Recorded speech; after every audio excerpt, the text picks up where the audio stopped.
Hello, everybody, and Premium Takes episode 16 is on the air. Welcome, welcome, welcome. Here are my two hosts for right now, Mac the Giants fan. What's going on, Mac? And New York fan, Jeffy. How y'all doing today?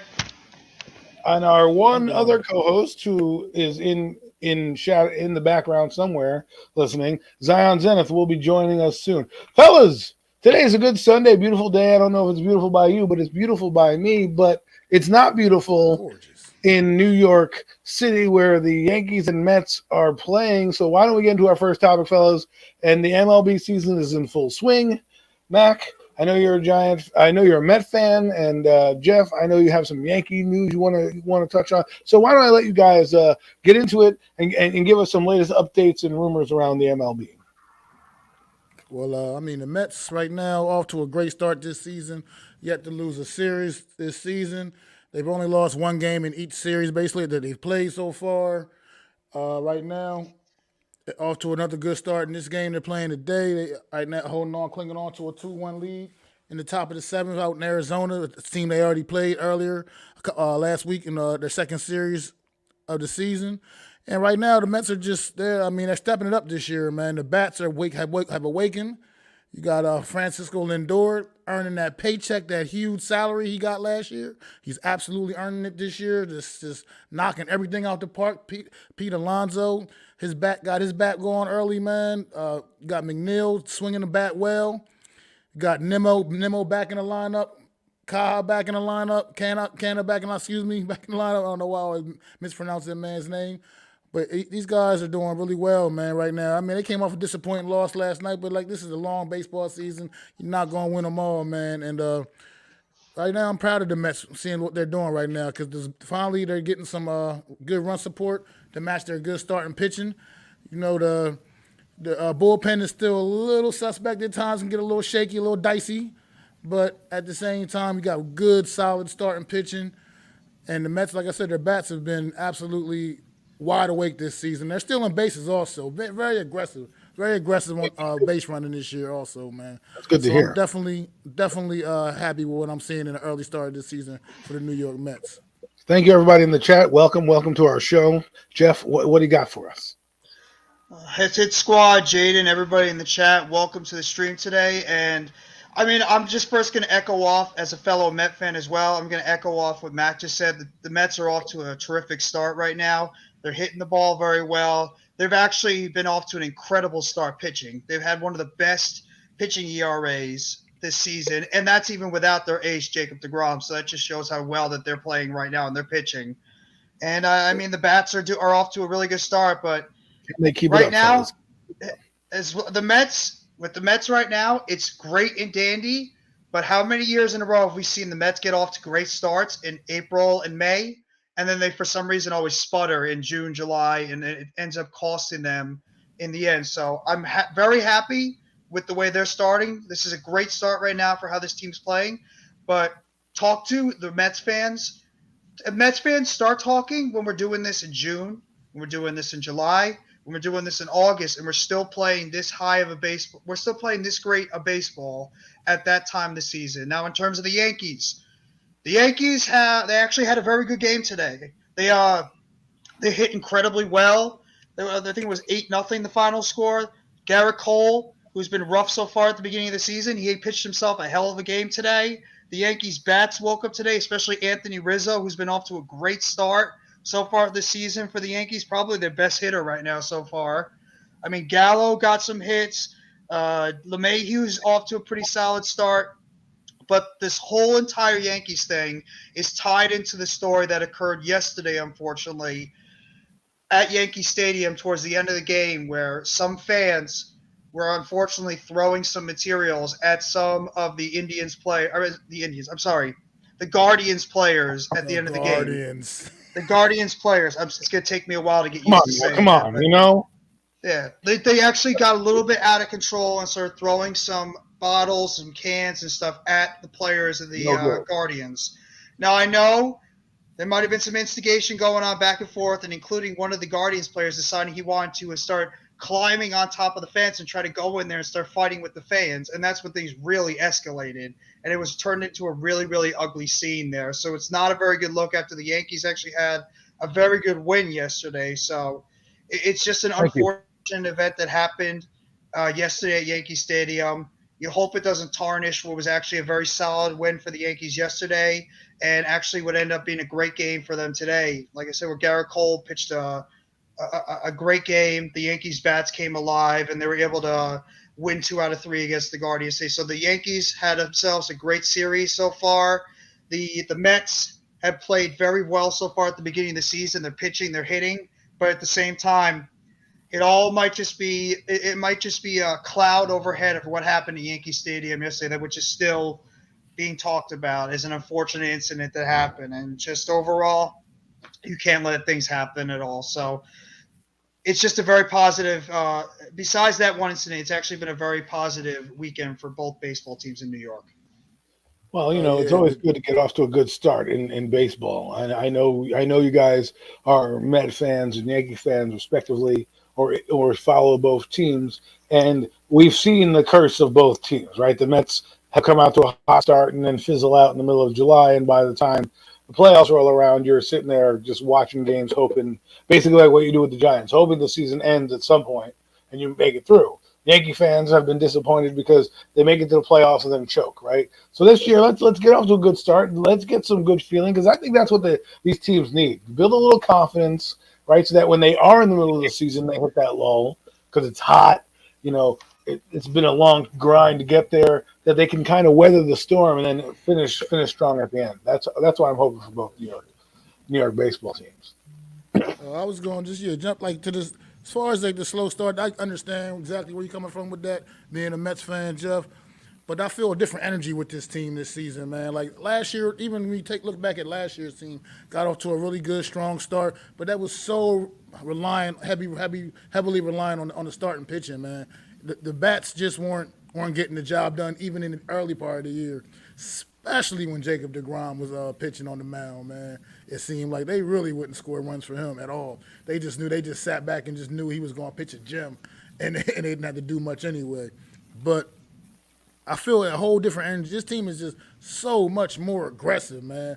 Showalter's got these guys going, man. He's got them rolling, and I just feel really good about this team. And I can't imagine getting to September this year and not seeing the Mets still playing good baseball, playing some real meaningful baseball, hopefully going into October, man.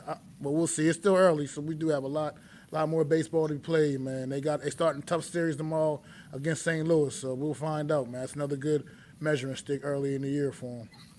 Well, that's good, though. That's good, though, because you finally have a manager that you can get behind, right? All the other managers have been either a retread or somebody that you didn't really want, or your second choice. You finally got Buck Showalter, a guy who's run some programs before, and yes, not always winning, but he's been there, and he's been in New York, and he understands what to do. So I think it's good for the Mets to finally have a manager that is kind of competent when it comes to in-game management. And also when it comes to the pitching staff, I mean, last year you were relying a lot on Jacob deGrom to pretty much be Jacob deGrom. Okay. And then you had a bunch of other guys that were – how you doing, Zion?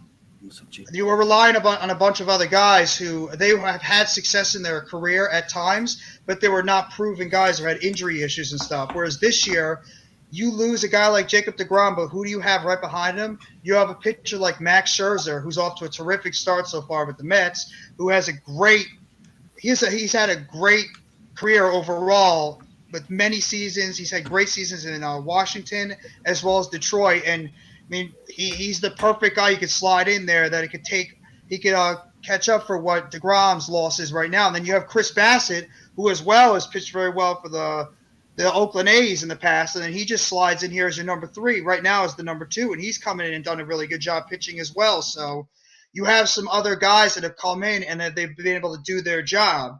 And in terms of the hitters, I mean, Marte has been a great job at the top of the lineup with Nimmo. I mean, Canna has helped out with the power hitting.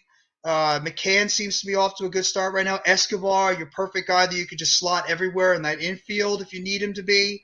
The bullpen is still the biggest question with this team right now. Is like you have to skate a little bit on ice with that bullpen because they have had tendencies to blow leads. But I agree with you what you said, Mac. Buck Showalter has brought an energy to this team that the Mets have not had for many years in the past, and he just seems like he's ignited this franchise and given all these guys on this team just a jolt of energy, something that they've not had for probably the past 5-6 years under the previous managers they've had, or even front office guys. So, a guy like Billy Epler has done a terrific job in terms of putting this team together and adding some pieces that are needed. And just like as a side note, if anybody that was thinking about maybe bringing back Michael Conforto, that rumor is just shot down because he was just announced earlier today that he is out for the season with shoulder surgery. So the Michael Conforto return is not happening this year. He's out for the season with shoulder surgery. So that puts a kibosh on that one. Let's hope the Mets just stay healthy. I think a lot of their problems also have been injuries. So let's hope they stay healthy. Like I said, Buck Showalter is the first Mets manager I know that I actually can be like, wow, I respect this guy. Not that I didn't respect, Collins or anybody else like that, but for the first time, I feel like they'll listen to him in the locker room. When shit gets sticky, they'll be able to turn to their manager and he'll be able to navigate them through. So good stuff. Mac, anything, Zion? Yeah, I was just going to add just like another thing. Yeah, Showalter is just genius with how he handles this lineup too as well. If I'm not mistaken, I feel like Pete Alonso and Francisco Lindor are the only two Mets that have yet to have a day off in this young early part of the season. And I mean, obviously those are your two heavy hitters. Those are your two top guys. So they're not expected to get days off anyway, really very often. So I just think the way he's keeping everybody fresh, he switches that lineup, keeps other teams off bat. You don't know, off balance. You have no idea what to expect night in and night out. There's been lineups where McNeil's been in the two-hole hitting. He's been in the 5-hole hitting. He's been even in the 8-hole hitting this season. I mean, you just don't know what to expect with this lineup. You never know what you're going to get. And that's why I'm loving what I'm seeing in the early part of the year from this New York Mets team, which is up another run on the Arizona Diamondbacks here in the top of the 7th still with the bases loaded and 2 outs. 3-1 New York Mets. Let's go, baby. Look at the live update we're getting from Mac, the Giant fan, who's got the game on in the background.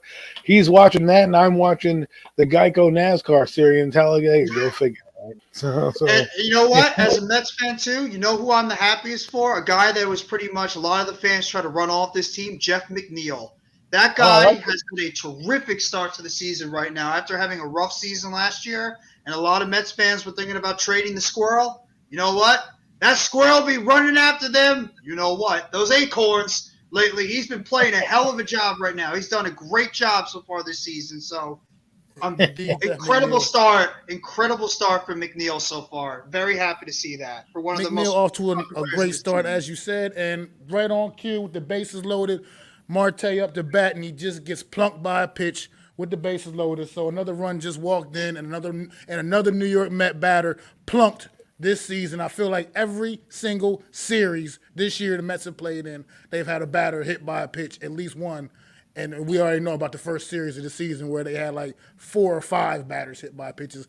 I don't know what's going on right now. They're intimidated, Mac. They're intimidated. Something's definitely not right. Well, that's great. Live updates, people. Premium takes. You don't get that anywhere else. Premium takes give you live updates with the Met game right now. And, of course, your NASCAR. My guy, Martin Truex Jr. I don't even know where he's at. I can't even see his number right now. He's just probably chilling, eating a cheeseburger in pit row right now. But, Zion, if you don't got anything to add, or if you want to add something, let us know. Otherwise, we'll move on to the next thing. How are you? No. You guys are good. I'm good. Hopefully everybody's day is going good. I'm happy to be here. Let's go Premium Take Sunday, and they wrapped it up perfectly. I don't really watch baseball, but I do love baseball hats. You do love Phil. Oh, there's Truex Jr., that jerk. 18. No, he's representing our state terribly right now. This is terrible, people. New Jersey, Brooklyn, we stand up, people. But we're going to get into our next topic, which you people see right here is WWE. We're going to get into some rumors and see about what's going down, some storylines. There is a woman named Raquel Herrera that's coming in. She looks like a glamazon. Not really sure if she's a female. I'm trying to hope, but we'll see. She seems like she's a badass. Mac might know her more. Jeff might know her more. Raquel Gonzalez. That's the former Raquel Gonzalez. Raquel Gonzalez in NXT. She's the NXT champion, isn't she? Right. Like tag team champion, wasn't she? She was for a very long time. Yeah. Yes. So, guys, for those who are dumb like me who don't watch NXT, because I don't know, I watch NXT. I play the game. I watch Raw and SmackDown, and NXT is like another thing to watch. My wife's gonna kill me if I put on a bunch of naked men running around all day for 3 days of the week. So, give me your take on Miss Rivera and who you think she might come after WWE. Well, I feel like in true WWE form, they're going to probably start her off a little slow and bring her along a little bit. She doesn't really need to be brought along. She had a very dominant NXT Women's Championship run. I mean, dominant. Very, very dominant. I can't stress that more. And What was she did everything that she could accomplish in NXT, and it was time kind of for her to move on up. However, I don't know what's the name change thing. I guess that's more to do with like what Jeff was talking about. I hate on his video bro. he did it last week about the Vince McMahon not wanting people to use their real names or whatever. Yep. But yeah, she is already pretty accomplished, but I still feel like they're going to bring her along slowly on the main roster up on SmackDown. But eventually, she will work her way up to that Charlotte status as far as getting in the ring with them, competing for that title, because she's championship material and she's what Vince McMahon loves. Honestly, in a sense. So I think as soon as she proves herself up in the big time on SmackDown, she'll be in the title mix sooner than later. That's a good segue, Matt. But go ahead, Jeff.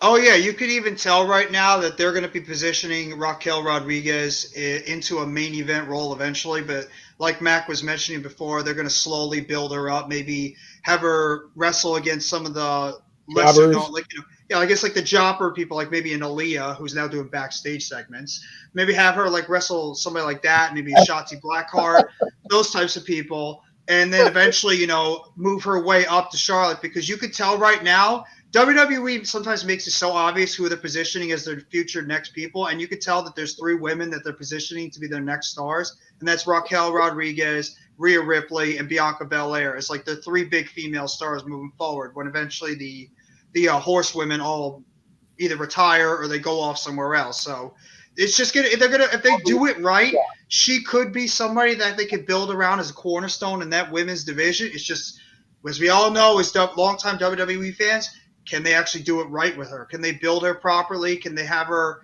look intimidating? Can they have her get some convincing wins, put on solid matches, cut some good promos? If she has any issues, maybe have a manager with her, somebody that can help her talk or anything. So that's the thing too. She has the look, and she has gotten a lot better from when she first was in WWE a few years ago. It's just a question on how she could translate with the crowd on the main roster, because it's a lot different than those NXT audiences who are like more indie based, whereas the main roster are a lot more, what's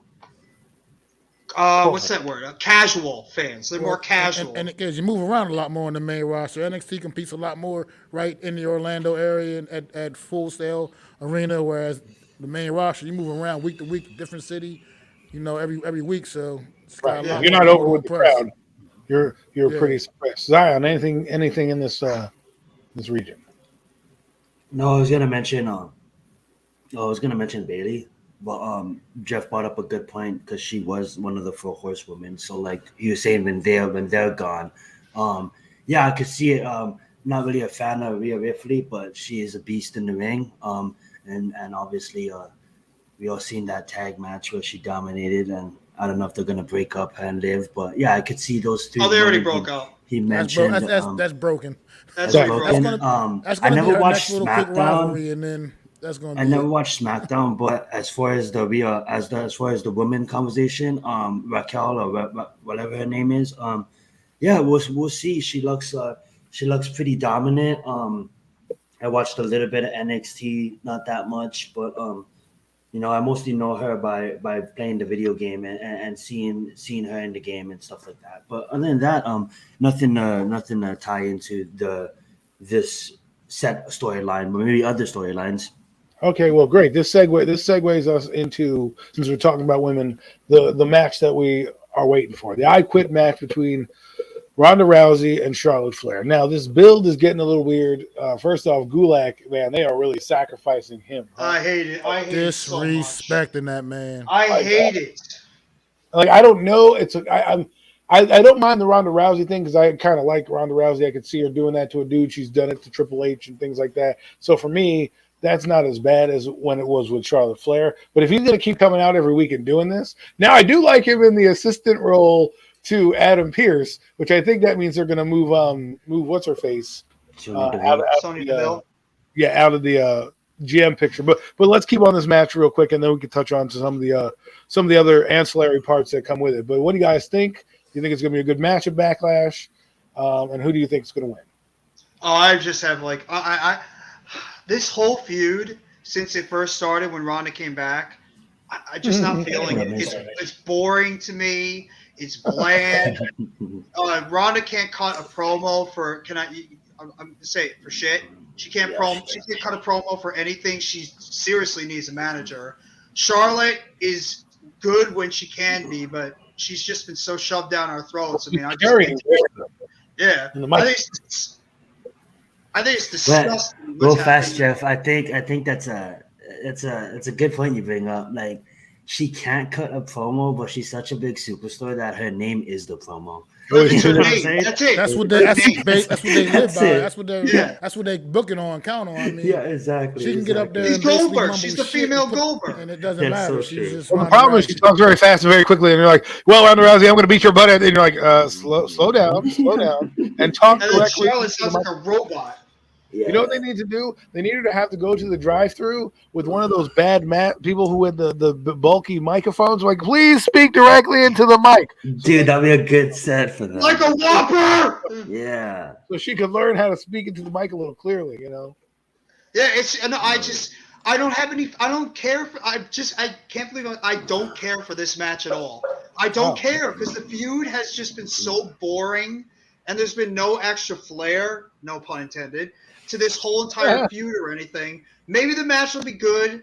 Maybe Ronda will surprise and actually, put on a good performance. And Charlotte maybe can make up for the disaster. I think Ronda's going to win. I think eventually Charlotte's dropping that title. I think Ronda is not going to come back without winning that title. I think Ronda's going to win it at Backlash. I agree. I think they're going to drag this feud out. Who knows? To Survivor Series maybe or something. I just got a feeling they're going to go back and forth the matches at the next few pay-per-views. Ronda Rousey's going to win this, going to probably win this title in this submission match and tap Charlotte Flair out for the title. Go on a nice little lengthy run until she doesn't feel like doing it anymore again. And then Charlotte Flair win the title back, let's say a Survivor Series maybe. And then it'll finally be fizzled out and then have to be on with the next one. Somebody else come in. Or it'll introduce more people to the feud. Something's going to happen here. But I think it's going to be Ronda Rousey and Charlotte Flair back and forth for the next few months. You got to have... Make Rousey a heel. I think she'd be better as a heel right now. Yes, I agree. She probably would be, honestly. And maybe with the addition of Raquel Rodriguez, that could possibly happen too, depending how fast they do bring her along. Because I feel like they're bringing Raquel Rodriguez along as a face right now, even though she's a pretty badass heel herself. But maybe something like that could happen too. Yes. It's just storylines off the way, a couple ways away, but do they unify the females' titles at SummerSlam? Put Bianca Belair versus the SmackDown female champion. They're unifying everybody else. Another great possibility. Shush, Miz. They're unifying every damn thing else. You're right. Well, I mean, maybe. Yeah. Here's my problem. And words on the street. I'm not. I know. Sorry, Adam. I know you're the host here, but I don't want to jump categories if you had it in mind. But I just rumors or they're not gonna match up Cody until SummerSlam. Cody's not gonna get his championship title until SummerSlam. They're gonna put Drew McIntyre before him. Well, they got to segue to Cody. He's got to still build up steam. They can't just flat out give him the opportunity right away. He's got to build up the momentum, build it up. Gotcha. He's a legend, but he's not like a legend like a Rock coming back and jumping right into the title picture. Yeah, exactly. Okay, yeah, it makes sense. He's got to have a good, solid. That's why they're giving him Seth Rollins right All now. these The hard feud. That's a good, matchups. strong feud Yeah, to start off exactly. with somebody like Seth Rollins to build yourself up. Because Seth Rollins is one of the absolute best in the I business. love Seth So Rollins, and I do. And I sorry, Mac, and Adam and Jeff. I didn't want to just jump in and get straight to this category, but I did respect what the WWE did to Kevin Owens. Like, I did not want to see him lose that match. He needs to get pushed more, even though he just had a match with Stone Cold. That's ultra push. But like, I just love the fact that they didn't let him lose to Cody, because that's a matchup for later on, maybe. You know what I'm saying? I can't believe I'm actually going to say this. Him and Ezekiel might be one of the most entertaining things that they've done in WWE. I can't believe I'm saying that, but he has made this storyline funny, because that lie detector thing, I'm going to say, that was good. I enjoyed the hell out of that lie detector. I didn't thought watch it was funny as SmackDown. hell, because Kevin Owens and Chad Gable were great. So he's Well, I think making Kevin Owens Ezekiel is great. funny. He is. Kevin Owens is making this storyline funny. Every and good. character they give Kevin Owens, he kills. He just And that's why he outright deserves a title kills. shot. That's why I want to get the title Absolutely. off Roman Reigns and get it to guys like Drew McIntyre and Cody, because I want to bring back people who are not normal looking guys. Like Kevin Owens puts on money matches, man. Like, I feel like he should have won the title against Roman Reigns when they did a Swanton in Paxton Park. and that last man standing match was awesome. It was awesome. Like that match, he did things in that match. I was like, that's why this guy needs to be at the top of the card, because he can do things. He can steal a show if you let him. But the problem is that they keep jobbing him. Like, they don't even put a title on this guy. He needs a title. Like, this is another good segue. Austin Theory. Okay, United States champion. Wait, hold on. It's Theory. It's Theory now. Whatever his name is, A-Town down, right? Selfie galore. He comes in and now steals the title from my man Finn Balor, who's another guy that WWE seems to poo-poo on with this guy. They give him the title on that real quick about Austin Theory, about Theory, whatever. I don't mind that they're putting a title on this guy. I don't mind either. It's clear that they're pushing this kid very, very hard. Oh, yeah, when you have I just Vince hate that it was coming out, at the you expense get of Finn Balor. Balor. Right. Why does it have to be at the expense of Finn Balor, of all people? Someone who deserves to have a title around his waist, hasn't had nearly enough gold around his waist for as talented as he is. And, damn near legend and then before he he even only wrestled in this the U.S. WWE. title run was for what? A month or so? He had a title for like about over a month, maybe. This man doesn't trust It seems him. like every That's time why. they get every time he him. gets a title, they just strip it from him. Obviously, Everybody's got to injuries, but, know. you know.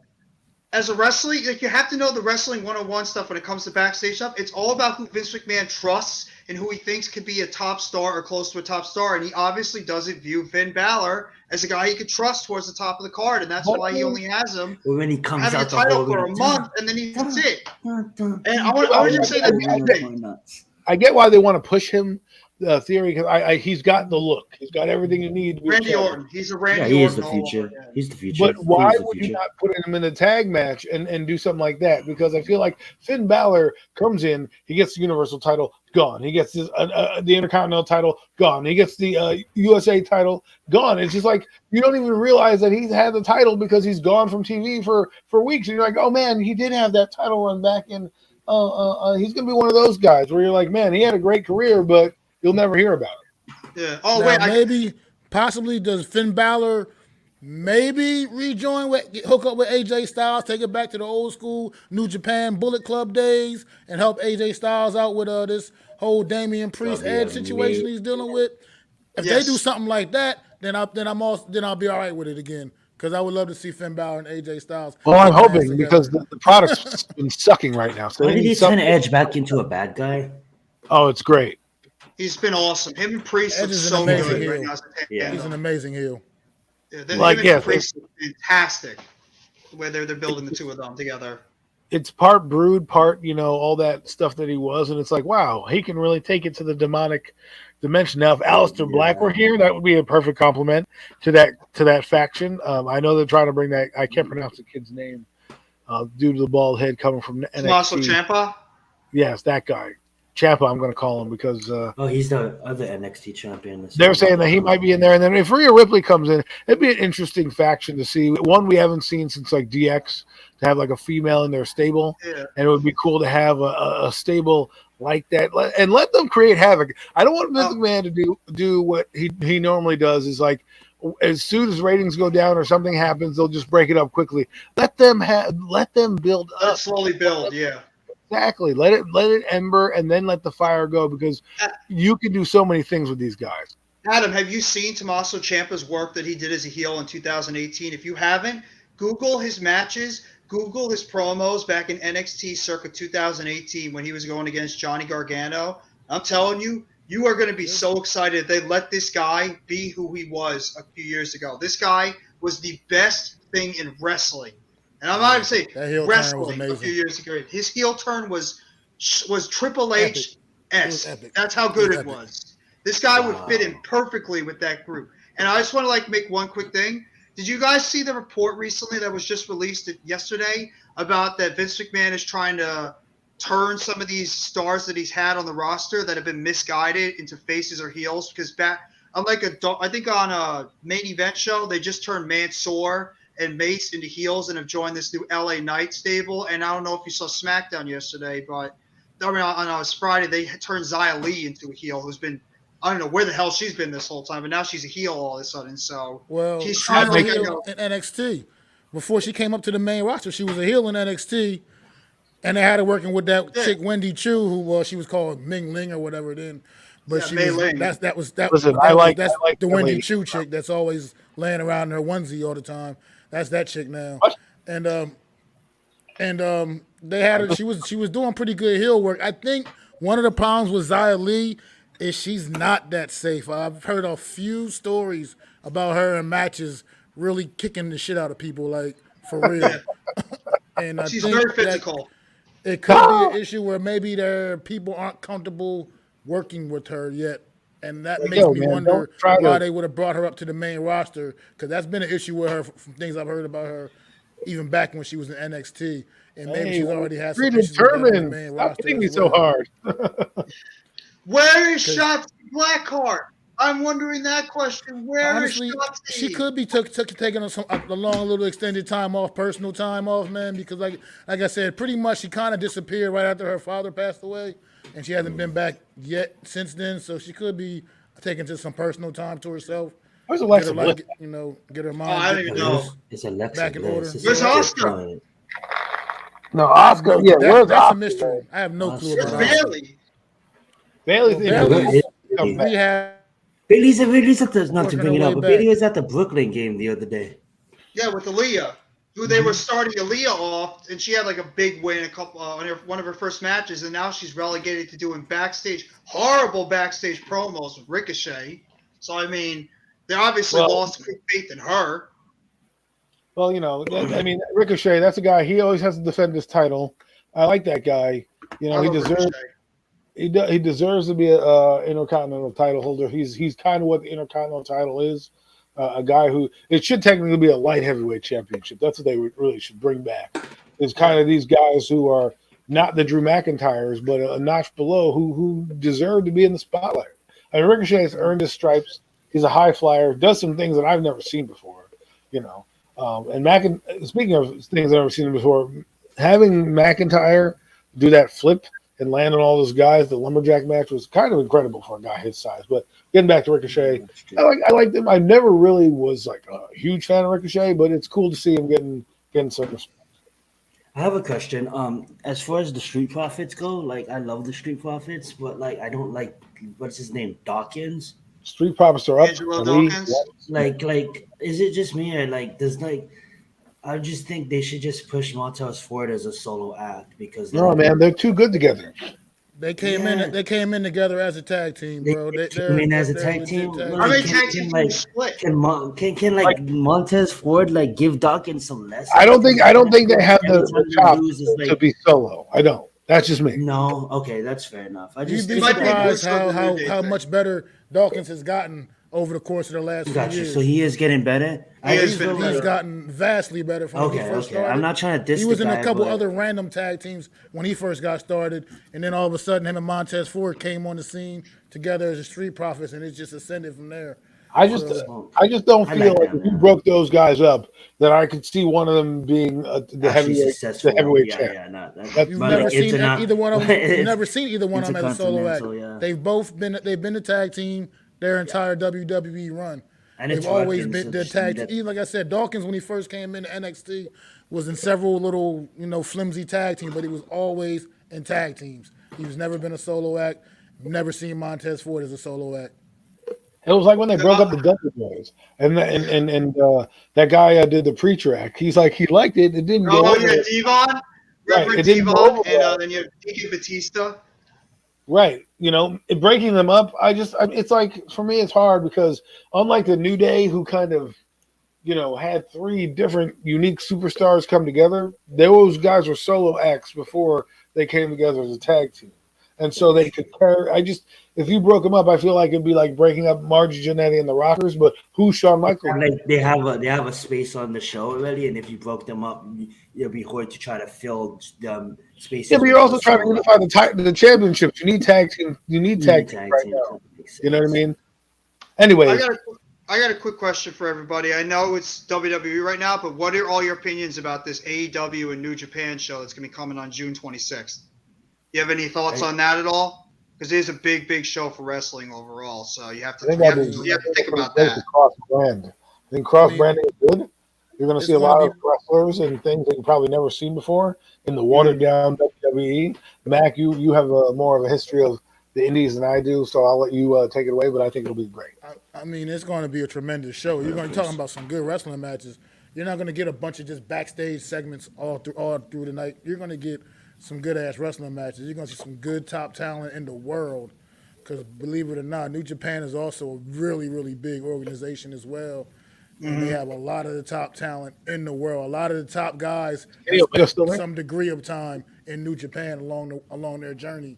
So, yeah, it's going to – and AEW, like, they're very up and coming. They're still up and coming a little bit, even though they're pretty well known now.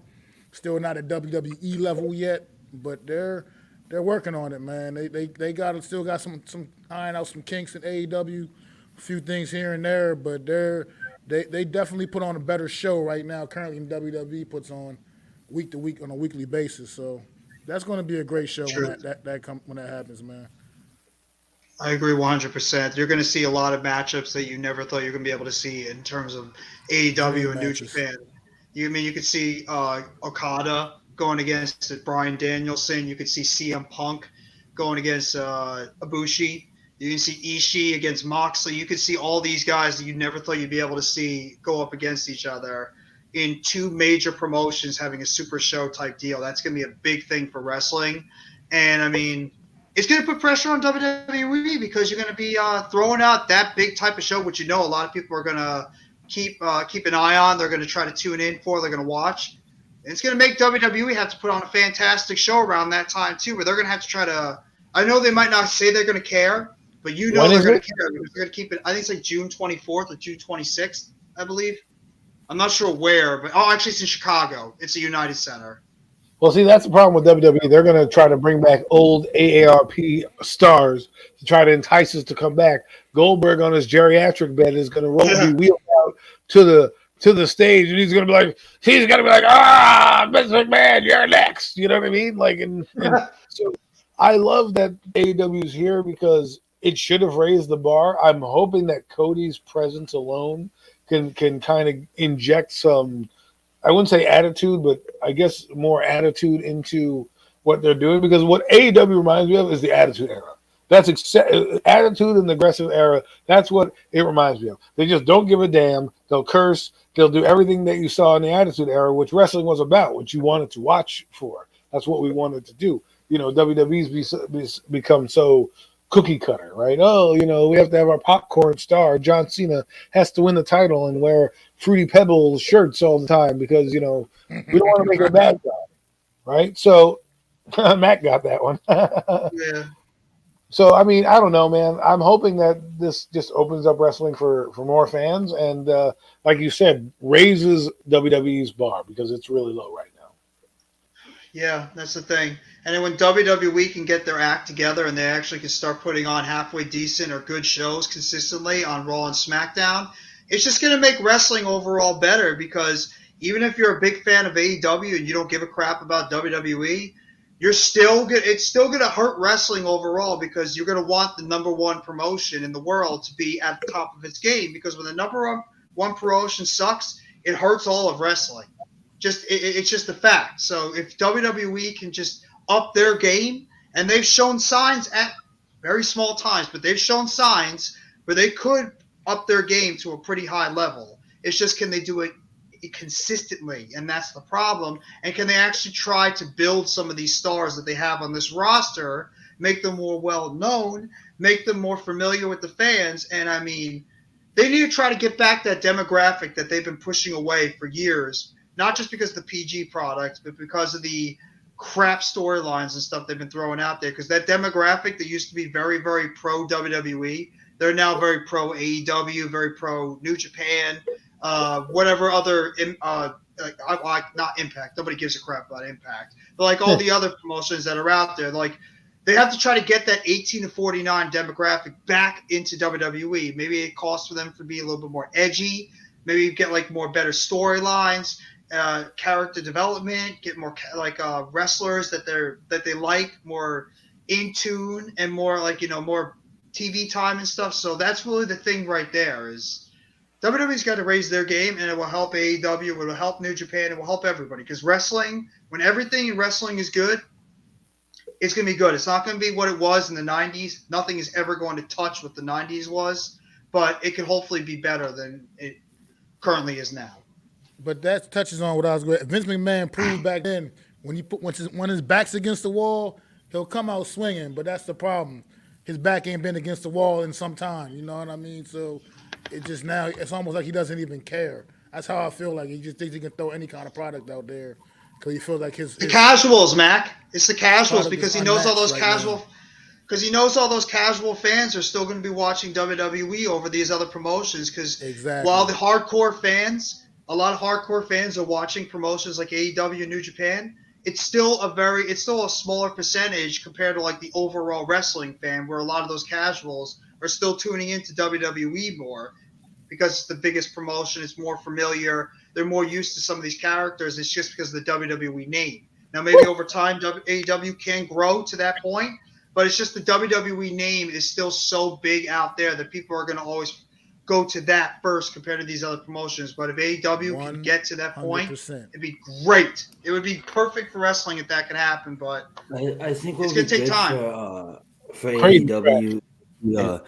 It's kind of hard because I don't know if TBS is signed to any streaming services, but you know, to get it on a streaming service, because I really want to watch AEW, but like unfortunately I sometimes I can't sit down in front of a TV, and with War and SmackDown I can just put on Hulu and then watch the episodes back. So it and plus two, like the commercials kill me. I can't stand commercials. So that being said, like I think if AEW was to get on some kind of streaming platform, whether it be like anything, that would kind of help its push as well. And it doesn't even have to be like a major streaming platform, but just something where people can go and stream it rather than having cable television and having to go on TBS on demand. I don't know. I think that will come with time. I think it'll come with time. It's just they're still a young promotion, so it'll eventually come with time. But the one thing AEW needs to stop doing every 2 seconds. They sign a contract with like. Sorry, go. No, I was gonna say, like, the one thing that they have to need to stop doing is every single week or 2 weeks, Tony Khan's got to stop going out and be like, I have a huge announcement. So-and-so is signed with the promotion. Or we're doing this. Or we're doing that. Just shut up with the announcements every 2 seconds and just let your guys that are on the roster go out and do what they do best. That's a turnoff when you have that every 2 seconds, because eventually fans are going to be like, oh, here we go again. Big announcement again. Another wrestler again. Just popping a rating. Stop with that every 2 seconds. Let your roster that you have currently do their thing. Sell the product itself, which is great. And you know what? AEW will be fine because they have everything in the makings to be a great show. And they've proven it already. It's just stop with the big announcements every 2 seconds. And stop, even what we talked about like a couple months ago, it's like if they can, like, obviously I'm not dissing their roster. I was watching it sometime last week and they have some fire people on their show. But even some WWE legends. At that though, I think like you grab a hot name that could bring in hardcore people, kind of like if they was to sign someone like WWE will probably let that happen. They'll probably shuffle him. But like, if they grab someone like Finn Balor, something like that, if they grab Finn Balor, I will dedicate my Wednesdays into watching AEW. I don't think WWE is going to release Finn Balor. Yeah. They're not going to allow him to go to AEW unless he allows his contract to run out, which I think he signed a new one. Yeah, I think it was last year or the year before. Nothing at the Finn Balor thrived AEW, over but in it's just Japan. so hard when you have Yes. a company like WWE that's just such a dominator in the industry, and that can pay at a high level. So like it's kind of like, So can AEW. true, but AEW can do the same thing. as an established superstar, it's kind of like, do you want to continue this WWE superstar stats success, go to AEW? And I know a lot of people in the UFC go to Bellator because of the whole money contracts, and Bellator lets them be freer, and Bellator actually pays them pretty decent for what they're doing. Whereas in like the UFC is the pinnacle, so it's like fighters in the UFC is all like, why would I go to the Bellator if I'm really in the pinnacle of organizations? You know what I'm saying?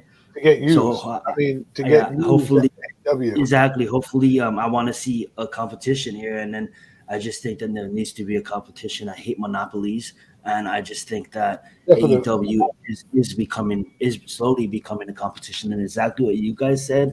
As the hardcores are into it right now, like Jeff and Mac, but as more of the casuals like myself start caring about it, then it's gonna reach the success that I wanted to reach, but I need to do more for like I'm being a hypocrite ever since of AEW, I hate monopolies, but I don't take my time to watch their product. Maybe if my casuals take their time to watch their product, they can grow much more faster. I mean, AEW Well, Zion ran also NXT did. off on Wednesday night. They ran they NXT did. off on Wednesday night. NXT used to come on Wednesday nights. AEW, they could never beat AEW in the ratings. So they switched to Tuesday night. I mean, And that's why Triple H that's a is not start. running NXT anymore, because of the fact that they couldn't beat AEW. So Vince McMahon's like, you know what, Triple H, you know what, Paul, you're not going to be in charge of this program anymore, and I'm going to get rid of all your wrestlers. I'm going to cut them all out or bury them in the back. I mean, that's what he pretty much did. And at the same time, I mean, whose idea was NXT? Because it seemed like Triple H had a big part in it. Triple H. He It was did. Triple H. It was his idea. Triple H was His the baby. one. Yeah, it was Triple H's idea. Got you. I just wanted to. I thought of that, but like I just wanted to see if I was correct. And Zion, to bounce off your point, I actually was big into AEW when it first started. I loved the guys that were on that show and the guys I could start rooting for. I have to be dead honest. I have not watched an AEW show since All Out. Because it was just too many. I don't know. It's too many Tony Khan friggin' announcements every 2 seconds. Too many of WWE guys going over there. It's just turned me off a little bit. I mean, call me a hypocrite or whatever. I just fell off with the product because I really loved what AEW was building in terms of like getting these guys that you had no idea who they were and turning them into big stars. Building them up in their image. Like that's an AEW I loved it. person. I absolutely loved it. Yeah.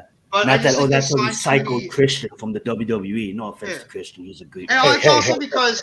No, I just said no offense to Christian. Sorry. He's probably one of your favorites. And I'm just a WWE guy first. I'm a WWE guy first. As much as I hate the product at times, WWE is what I grew up watching. So I'm always going to stay faithful and loyal to them first. Absolutely. Over AEW. So... But I mean, no disrespect to them. I'm happy AEW is doing well. I agree. It's only good for wrestling. We need to move on. Even though the Holy Brothers was on there too. But we need to move on. Okay, I love wrestling, but we've talked a lot about wrestling, and I'm getting tired of waiting for you guys to pause because you go down another lane, another avenue, and I need to move this along here. Okay, the higher power, as the Undertaker said, wants this show to move along, so we're moving along. All right, Adam got the producers in there. The NBA has the playoffs. Okay, we're back to sports. I have to say this thank you because as much as I love AEW, we was really hanging on that low-hanging fruit. But anyways, what do you guys think about the playoffs so far? I think a lot of teams have kind of impressed me and kind of scrapped and clawed their way to keep their series alive, except for one team that plays in the tri-state area that probably should play in a dumpster because right now that's what they're playing like, complete and utter garbage. That would be the Brooklyn Nets. Ladies and gentlemen, Jeff and Real I quick are going to take a moment of before you silence. guys, absolutely, before you, Adam and Jeff goes off on this, I am utterly surprised with the Brooklyn Nets series right now because I honestly thought after Game 1 against Boston that this team was going to find a way to rebound, get back into this series. I thought this was going to be the best series of the opening round. I couldn't be more wrong, and I'm just disappointed in this basketball team. And You told me it was only Kyrie game one. Irving's last night. Kyrie Irving's comments after the game last night talking about we haven't played enough together, whatever. Honestly, I don't do this very often, but I agree 100% with what Stephen A. Smith said about Kyrie Irving. Man, it's a joke. This guy is part of the problem. He's too busy not being there. He's too busy being a me guy. He's too busy not being accountable for his part in these debacles. We know, like he said, we know how great this guy is when he's on the court and playing, but he's just overall throughout his entire career never on the court nearly enough. And that's just a problem because sometimes it's not even injury based. Sometimes he's just taking weird leaves of absence, and it's just bizarre. And then so part of the reason why the team hasn't played them together is because you decided, oh, I'm not going to give. Okay, sure, you can make your choices to not get vaccinated. I don't like to say take that choice out of someone's hand. But at the same time, you're thinking about a bigger picture. You got a whole team that's dependent on you, man. And in a sense, that's somewhat of a selfish decision to not get what's a harmless vaccination to be able to go do your damn job, which you get paid lots and lots and lots of money to do. Now, another thing about this guy that it bugs me is like he said, he wants to go out there and command all this big time money. And like Stephen A. Smith said, I wouldn't give him this dude a long term deal ever again for the rest of his career. Sign this guy 1 year contracts and just rent his ass every year and let it be because you can't depend on him to be on the damn court. But I'm not going to sit here and just keep beating up Kyrie Irving because this Brooklyn team does have other players. Kevin Durant has not found his shot yet throughout this series. Very disappointing to me. He's a top player, not only in the league, but in the whole damn world. And it's unfortunate that he has not been able to get it together in this series as well, man. It's just, but Brooklyn is also not the only team out there looking bad out there in them streets, man.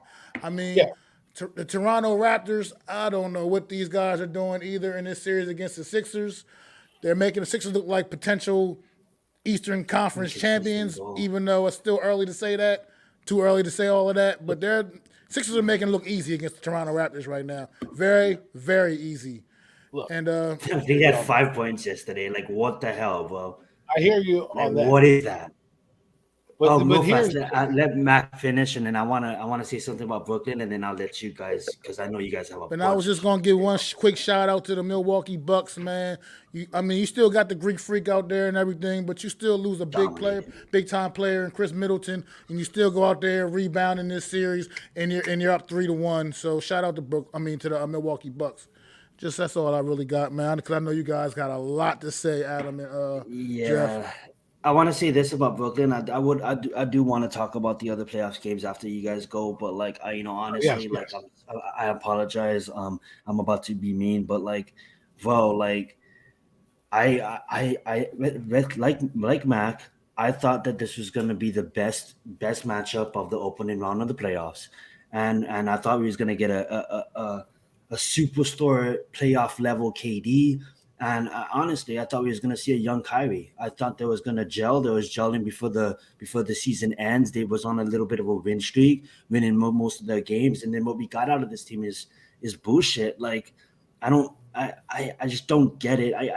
There's so much talent on this team, and like I just don't understand why it's not gelling. And they've been playing like utter bullshit. So I don't want to roast them too much. I know we have some Nets fans on here that's super irritated with it, so I'm going to hand the mic to them. Well, this is how it goes down. They are a soft What's up, Buffy? They are a soft basketball team. That's what they are. Friggin' soft. I'll tell you why they're soft. Because you watch every other team around the league is scrapping and clawing to keep their season alive. All right, we lose game one in Mac. I know it was game one, but I think that was where their backs broke.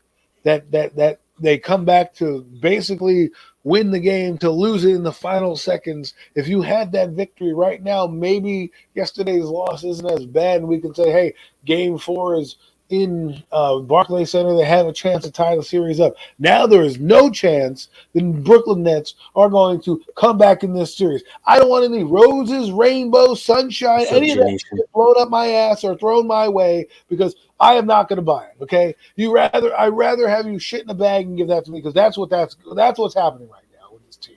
Okay, they have no cojones, they have no balls. When they get hit in the fucking mouth, they wilt like a fucking lawn chair.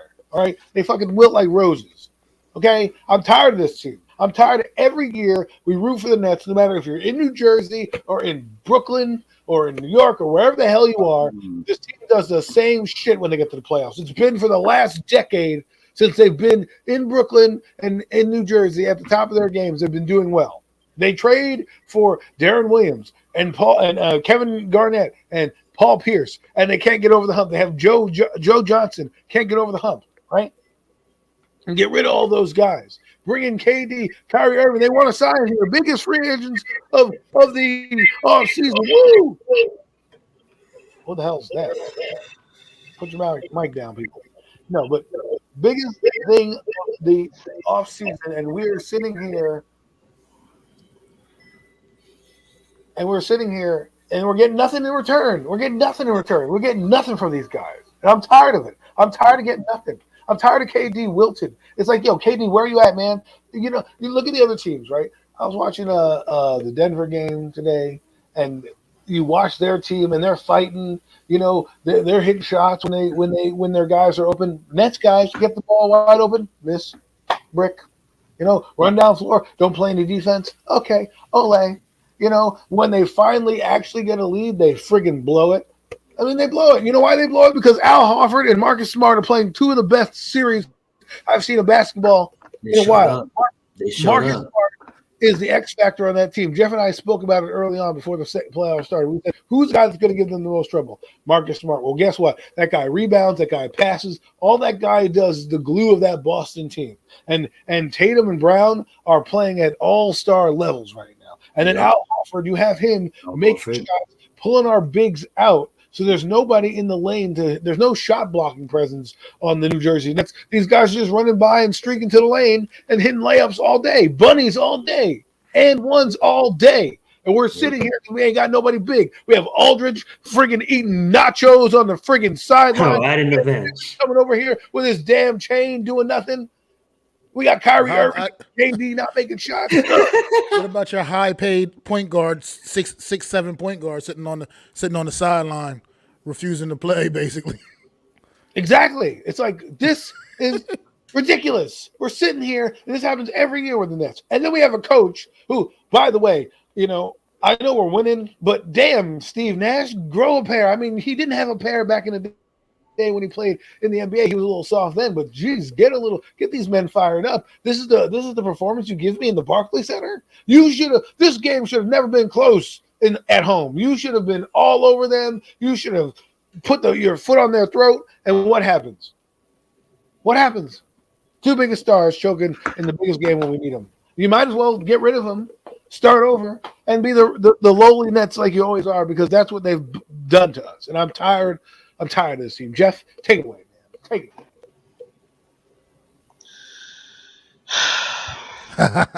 it. Sorry, Jeff. I mean, I just had to sit here while you guys were talking, and then Adam just pretty much said everything that I feel as a Nets fan since the early 90s, where this team and this franchise has tortured, and I literally mean tortured, their fan base like no other team in this New York metropolitan area has tortured their fan base. I know the Knicks have had their moments. I know the Mets have had their moments. I know the Jets have had their moments, but they all have one thing that the Brooklyn Nets do not have, and that's at least a championship to lean their head on, unless you want to count another league, the ABA, as a championship, which I don't. So This team folded. This team came out with no heart. You know what? I might as well not even call this. They're not even a team to me. They're just a bunch of individuals. They're just going out there, playing for themselves, not trying to have any cohesion at all on the court. And the one biggest difference, besides the coaching, which is a clear major difference in this series, because Ime Udoka, which should have been the guy the Nets should have tried to hire as their coach, and not Steve. I have no idea what the hell I'm doing out there, and I'm a puppet for the Brooklyn Nets, Nash. They are clearly just not – the Celtics are a team. The Celtics are a better team. They have guys that are fitting into their roles better. Grant Williams. Who the hell is Grant Williams? He's just the guy that's going out there and getting rebounds, sinking shots, hitting three-pointers all over the place. Does anybody even know? Can you pick out Peyton Pritchard from a lineup from any other team? He's just the guy out there that's shooting more than Kevin Durant, who shot 11 shots last night. 11 shots from your all-star best player on the team. Well, that's really going to get a win. Kyrie Irving, one shot the entire fourth quarter. Now, that's really going to help out the entire team. Disappeared. You know the only guy that actually showed up last night that I'm actually happy for? Bruce Brown. No, Bruce Brown. Bruce Brown showed up last night, and he showed up the game before, and he actually had himself a solid game. He came out with fight. He came out and made shots when they need him to. He was the guy that actually was playing like we want Kevin Durant or Kyrie Irving to come out and play. With these guys, I'm going to put it right here. You see this brick wall right now? You see that? Well, I'm going to show you right now. I'm just waiting for my camera to kick in. We see it. You see that fucking brick wall right now? That's exactly what Kevin Durant and Kyrie Irving have been doing this entire series. They have been breaking shots left and right, all over the place. Can't hit a shot for shit right now. I apologize for cursing, but this team has driven me nuts for so long. I am sick and tired of getting hyped up every year, especially with these guys that are on this team right now. When you have two players that are arguably, which I think is BS now, two top 10 players in this NBA, and you can't even get out of the first freaking round with this team? And you had 3 at one point, and you couldn't even get anything done. That one guy, he just had to ship himself out of here because he couldn't handle it. And don't even get me started with Ben Simmons. I'm already done with this guy. This guy is a waste, in my opinion. If you can get him the hell out of here as soon as possible, because I'm sick and tired of seeing him sit there on the damn bench in his little whatever outfits he's got on. Last week he looked like a freaking hippie, and that's no disrespect to anybody that likes looking like a hippie. I mean, his whole outfit costs more than probably my organ. That's okay. That is okay. We are going to go down, and Adam, I think you have to agree on this. We're going to go down as the biggest embarrassment in New York sports history with how much hype this team has had, not once, but twice in their lifetime. Twice we've had this. Back when Billy King traded the farm to bring in Kevin Garnett, Paul Pierce, Jason Terry, you had Joe Johnson, you had Darren Williams. You were going out there saying, way past their prime, and win a championship. And what happened? Yeah. Oh, yeah, by the way, we couldn't get out of the first freaking round. We were losing to the Chicago Bulls in the first round in 7-game series. That still drove me nuts. We're cursed, man. We're freaking cursed. We're cursed. And we should have had Jason Tatum and Jaylen Brown should be Nets right now, but we traded those picks away for those broken down old guys, and now we're doing it again. Years later, we did the same thing again. Kevin Durant looks like he looks like he's seen a ghost out there. He even said it before. My head's not in the game. He said my head's not in the game right now. Kyrie Irving, I don't know where this guy is right now. He just seems like he's in outer space right now. He seems like he doesn't give a crap. Steve Nash, if they get swept on Monday night, I want to hear a press report on either Monday or Tuesday. Steve Nash has been relieved from his duties as head coach because he can't be the head coach anymore after what I've seen this past year. With the expectations this team has right now, and you know what? We can't get rid of Kevin Durant right now because we signed him to a huge contract extension, and I don't even know what the hell's going to happen with Kyrie Irving. They're probably going to sign him to a long-term deal, and then you can't get rid of these guys because they're going to keep getting older. And they're just going to keep getting older. Eventually their skill sets are going to just diminish more. And look what the hell you're stuck with right now on this team. Well, I'm so sick of this team. I'm so sick of this franchise. And I mean, Your Go next ahead. background Can I should just be a say shout out? tombstone because we are dead. And just like this topic, we are dead to rights on Game 4. We're going to move on to the other playoff games because I'm tired Shout of out talking to the about it. Denver Nuggets for hanging on for dear life today, getting the job done, and Yes, they at did. least getting another game this season, man. Getting to play another game this season, man. They did not just go out and get swept out of Like there bum by the bitches. Golden State Warriors. How about that? A team showing The fight Warriors, that's missing though, two of their best players. I got to be honest with you, man. The Warriors, this is the difference between a championship ball club and a team that just goes to the playoffs and is happy to get there, a la the Brooklyn Nets. Okay. I do have one more question about the Nets, real quick, before we get away from the Nets completely. Okay. Do you guys believe? And I don't like to think this about professional athletes, but Ben Simmons really irks my. He irks me because I just don't think he appreciates what he. There's has so the much gift to be talent, able but he to just do. doesn't utilize But it. do you guys think his back would have still been sore had y'all won Game 3? You think his back would have been sore and he would have mysteriously been all of a sudden not? Listen, it happens in the regular playoff games in the NFL, right? Guys, all of a sudden, oh, I can't come back my leg, but you're winning in the playoffs. All of a sudden, no, I'm gonna join the team because I want to enjoy this ride. Of course, he would have done that. I think if that is true, that he's faking, he needs to be off the team anyway. I'm tired of these injured bums sitting here. This is what the Nets do, and here we go back down this road. And this will be my last point about them. The Nets trade booty ass injured stars all the time. It's happened in their damn career. They just, oh, you know what? You don't need that guy anymore. Hey, we have a bench spot that needs warming. Come bring him on in here. We'll dump some salary. We'll give you a first round pick. Hell, we'll even give you our championship. Our championship players. Right? We'll our homegrown players. Look at that kid. Who's that kid? I forget his name. He plays for Cleveland now. But now he had a great playoff series. Karis LeVert? Yes, exactly. There you go. I forget his name, but that kid has developed. I mean, I know he got injured, but he got developed only to ship him out of here. And now what is he doing? You could have used that guy this week. No third scorer out there. We turned Jared Allen, Spencer Dinwiddie, and Karis LeVert into James Harden, who didn't even last 2 seasons with the Nets, and we turned that into Ben Simmons, who is not even played at all for the Brooklyn Nets and probably won't play at all for the He Brooklyn hasn't Nets. played for anybody this year. Oh yeah, and by the way, this is nothing new. Just I'm gonna finish my point with this. Just go back and look at Darren Williams when they signed him, and this kid was supposed to be a great player. God, did he shit the bed when he was with the Nets? It's just as bad, and it's just getting worse. I can't take this team anymore. Just the more we don't talk about them, the less me and Adam and Hit Squad and other Nets fans are going to get, because I'm just sick and fucking tired of this franchise. Apologize for cursing, but I hate this team. Right. I hate this We team. can feel the emotion in you. But like I was saying, we're putting the tombstone on it. We're dead in the Nets. No more talk about the Nets. Don't ask me about On a it. happier note, I'm sorry, one more interruption real quick. On a happier note, the New York Mets have completed another series win to open up the season with winning their first 5 series as they closed out the Arizona Diamondbacks 6-2. Let's go. What did I Back tell to you Adam. about live updates on our show? Pardon the interruption, Mac, but he gave us what we needed to hear. Boom, love it on this show. Mets taking another series. Mac is very happy about that. And guys, enjoy it, because you never know. You never know. Look at the Giants, man. We're gonna get there. Don't you worry. But getting back to what I was saying, Golden State Warriors.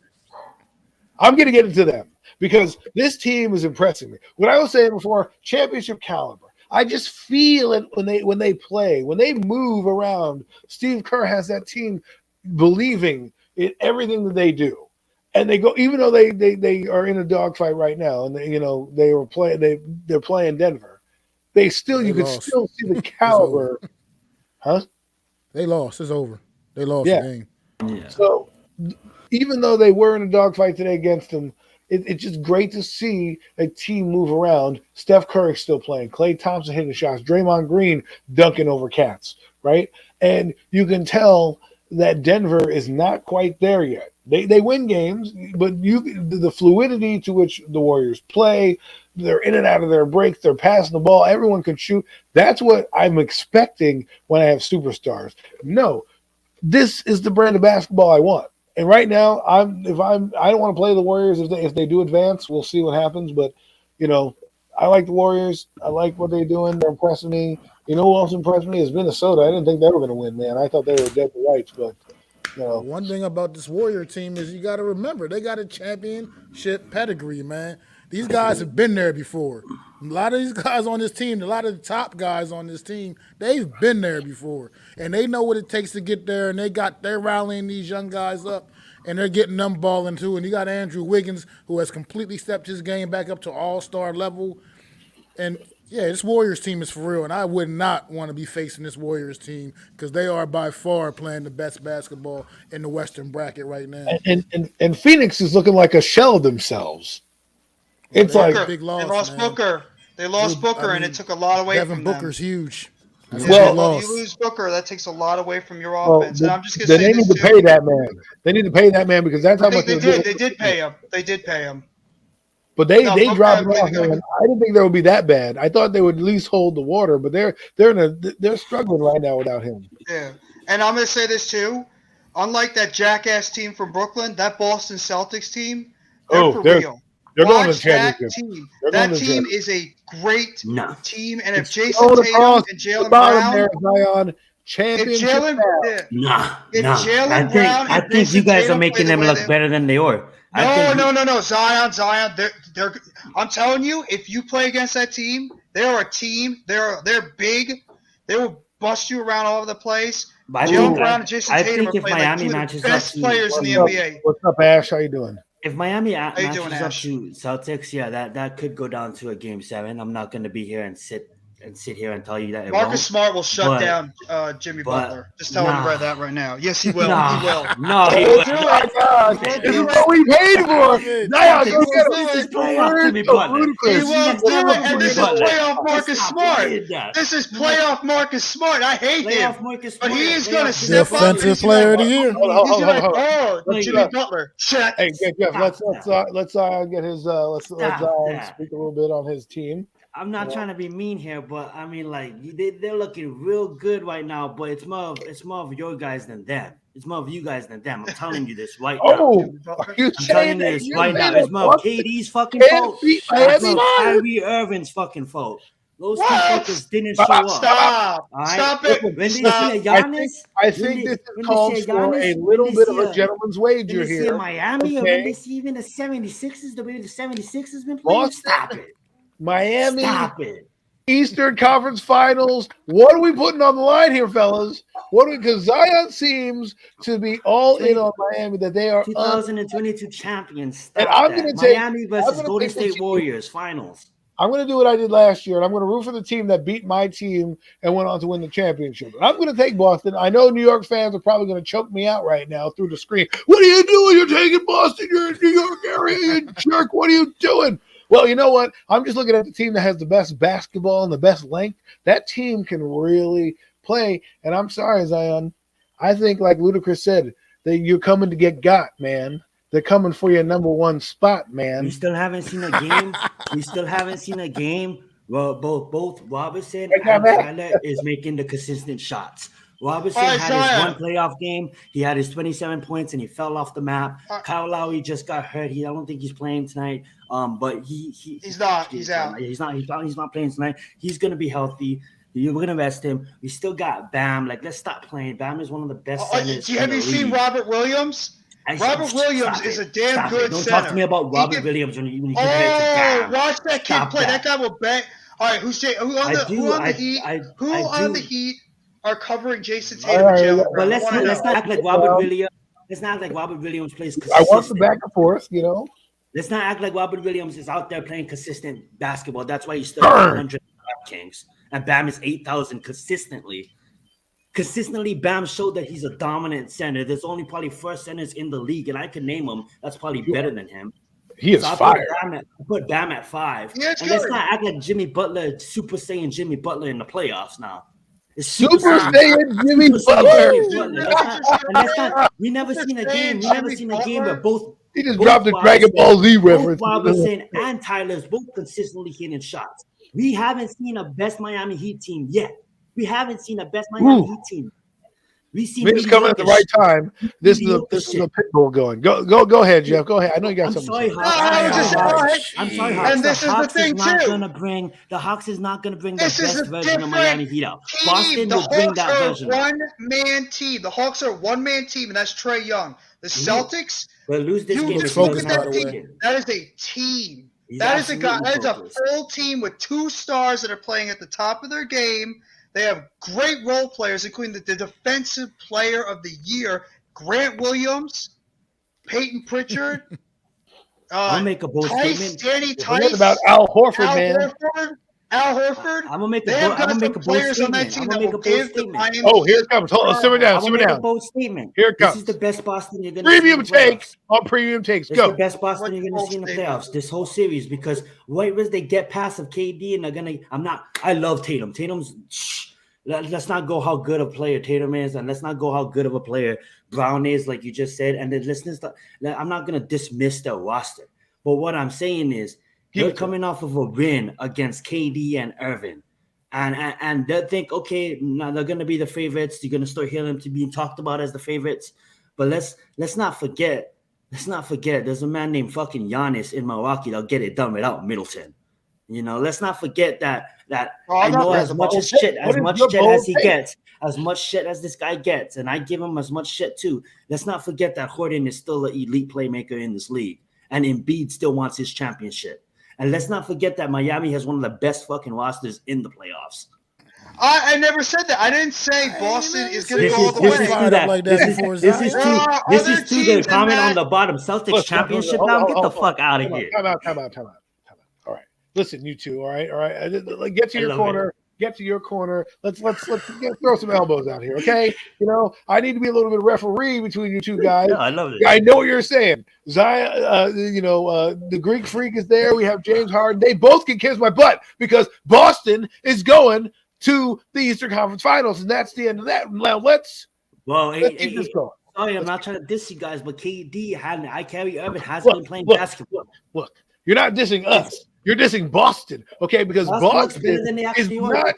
What I mean, like, you think they're gonna fucking go Halford, go fucking Embiid. I want to see you. Go Williams, go Embiid. I want to see you. Okay. I want to see you. Go Giannis. I want to see you. Giannis is gonna fucking. Giannis is not gonna take a nap like KD did. I'm sorry to diss you guys. I'm not trying to go there. Giannis is not gonna take a nap. He's got the injury with his finger. He's got that torn ligament in his finger, so that might hamper him a little bit. Bam is not just gonna be like, Al Horford, you can get the rebound. Bam is gonna dominate the boards. Let's stop playing. Stop playing. Okay, I've heard enough. I've heard enough of this. I'm just gonna say this real quick. I never said that the Celtics are going all the way. There are a lot of good teams in the East. But I'm just saying this is a complete team that seems to be hitting their stride. So just don't discount them and just push them aside because this team could end up being a team that they could go to the finals because they are a great team when it comes to team basketball. That's all you need. That's all you need. This is a bold take. This is how you do it. You go, the Celtics are going to be in the NBA Finals. That's a bold take. Sitting here poo-pooing around James Harden, the Greek Freak, and Miami saying, well, those two guys are still going to be championships. That's not a bold take. You know what a bold take is? I'm seeing you, the Boston Celtics, and the Miami Heat, Eastern Conference Finals. We're putting something on the line here. Maybe, I don't know what we're going to do, but we should do something fun if that happens, because guess what? If that happens, we'll then find out 1 versus 2, best versus best, to see who goes to the NBA Finals. And who might that be on the Western side? I have no idea. But let's get to the Western Conference a little bit more, too. We've been beating up on the East. I think, Jeff, I'm getting so excited, guys. I love the Celtics. Hey, this is what we love here. Get excited. I want some You Heat. have to. You need to have this. Let me ask you this question, Zion. Let me ask you this one question, because Heat fans are like Dallas Cowboy fans. They are like fair weather fans, okay?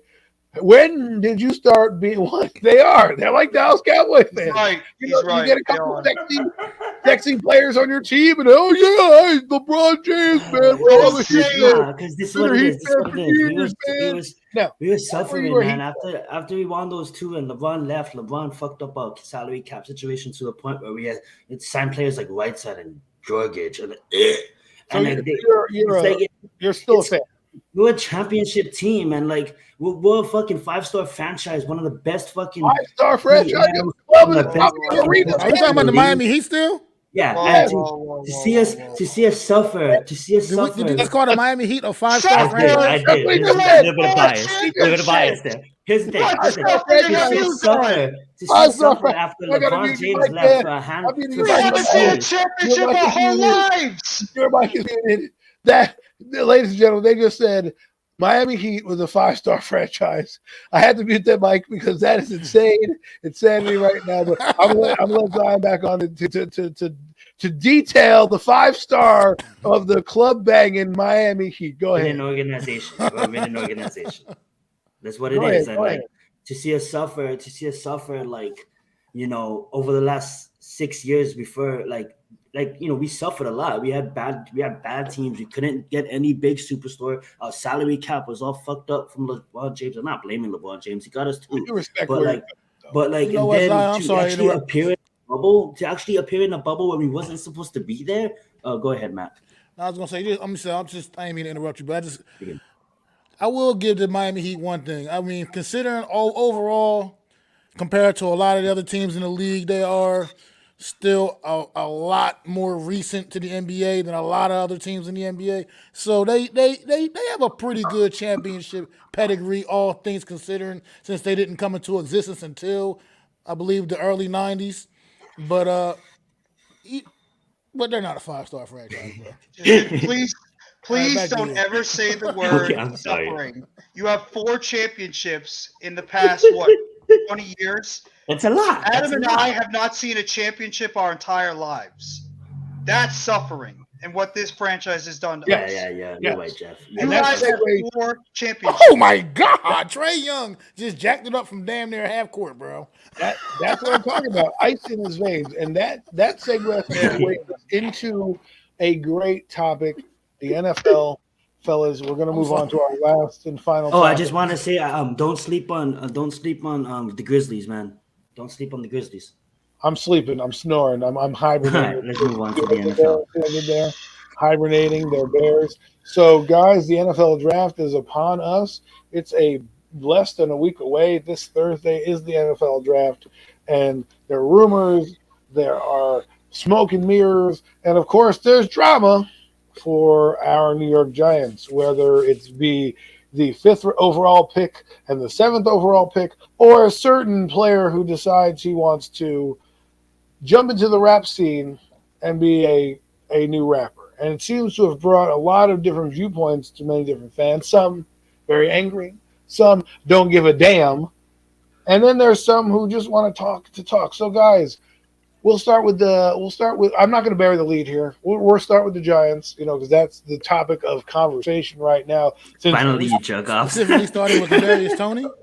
Yes. I think we'll start with him because you know what? We need to bury this lead. We need to get it out of here because I'm going to start off first. I'll go. I'll let it loose. Go ahead, Adam. Take it away, please. Would you like to start? Oh no, absolutely. I haven't heard Mac's point yet, so I'm curious to see what Mac's got to say about this. So the NFLPA decided years ago that they did not want to practice anymore. So they negotiated with the NFL and the NFL owners that, hey, we would like a volunteer process, meaning we're not obligated to show up. Hey, if my girlfriend's having a baby, I don't got to show up. Hey, if I want to do cocaine off a stripper's titty, I don't have to show up the next day. That's just how they wanted to do it, okay? So they negotiated this, and it came out in the CBA rules. And here we are, where we're arguing about a voluntary camp for this guy when it was already negotiated with players and owners that they don't have to show up to any of this. So I'd rather have a guy get his off season. By the way, you hear that word? It's off and season. We're not in the season. Okay, this guy is able to do whatever the hell he wants because I'll tell you right now, and maybe I'm a bad guy, but if someone said, hey, can you voluntarily come in and do something? I'm probably like, I'm going to sleep in. No. I'm just being honest with you, right? Unless your work makes it mandatory, you're not going to come in unless they pay you, right? So I'm not necessarily as mad as everybody else is about this. I know it's a big topic for most people, and I want to hear Mac's view on it. But for me, I'm not as over the top about it as everybody else. Let him get out his rap. Let him soil his rap oats right now. But come July, he better be ready to play football. 100% agree, Adam. And I'm going to tell you why I 100% agree. Because, like you just said, if my job called me right now and said, "Oh, you want to voluntarily come to work tomorrow just to show up because a couple of us are going to be here. We're going to cook some stuff. We just want to try some new things out. Just voluntarily. Do you want to come on in on your own personal time?" No. I'm going to tell them no. I don't, if I feel like telling them no, because you just made it voluntary. You know how you fix this and how you resolve this, NFL? You renegotiate that whatever thing, the majigger thing, and you make it mandatory to show up. Because then I would have a problem with this man not being there if he was blowing off mandatory work that you're supposed to be there at. But when you make it voluntary, you give people that option. And Kadarius Toney is not the only person who ain't showing up to these damn workouts, but yet he's the only one who everybody keeps talking about. He ain't the only one that ain't there. He's just the one everybody keeps talking about.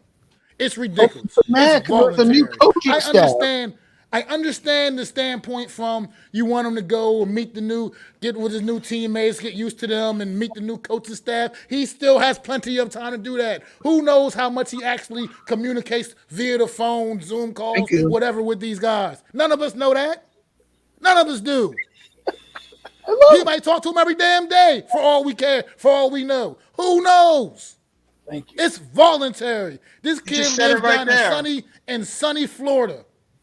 If I ain't got to come up to the Northeast before the weather breaks, then I'm not coming up there. I agree with you. He's seeing bikini lines down there. We're still in hoodies Give over me here. a break. Yeah, exactly. And all the trade talks until the New York Giants come out and officially say we're trying to trade Kadarius Toney. I don't want to hear nothing about it, man. I don't want to hear nothing about that either. Dismiss it. Until the New York Giants release a statement and say, we're actively pursuing a trade on Kadarius Toney, then I don't want to hear about it. Because it's all tomfoolery to me, and it's all just New York media trying to create headlines. That's all it is. That's absolutely right. Mac, I just have to say, damn, I am glad it's Sunday because that was preaching right there, boy. You were preaching. I just put $1 in your sermon thing, man. You just did a great job.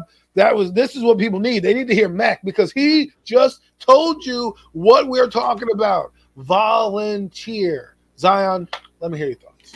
Yeah, I 100% agree with him, and that's an awesome take. And even you too, that was a premium take for both of you guys. And I'm just gonna I absolutely was going to mention the job thing. Mac hit it on the nail. I'm going to echo what Big Pat said last night in G Nation stream. You know, this guy hasn't dropped an album since 2020. That seems that someone that is focused in football, you know, if you're in the rap and you go on hiatus for 2 years, you fall off. So basically it shows that he's not really his rap is a hobby and he's interested in the league. And also to echo, of course, it's just we have – you know, it's 1 week before the draft, and everybody's excited about that. But then it is kind of a time where, you know, media can blow things out of proportion. And until the Giants come on and say something, I don't want to hear it because at the end of the day, like, you know, it's the media, man. They just, you know, and this New York Giants fans just have nothing to talk about now before the draft. So it's kind of just a stale place where like any little report could get blown out of proportion and get super blown up. And you guys basically covered it. So moving on to Jeff. Jeffrey. I mean, I'm just so sick of this already too. It's what Zion just said. Everybody's bored. They have nothing else to talk about because we've been talking about the draft, who's going at 5, who's going at 7, are we trading out, is James Bradbury getting traded, blah, blah, blah, blah, blah. The same stuff for the past few months. So fans are just getting bored, and the beat writers are just trying to put out any type of news that they can. So they figured, you know what? Hey, Kadarius Toney didn't show up for voluntary workouts. Let me throw out a report on TikTok saying that Kadarius Toney is being actively in trade rumors by the New York Giants. Nobody said anything like that. There's been no other real credible reporters that have come out there and said that. And like Mac was preaching before, it's voluntary. It's voluntary.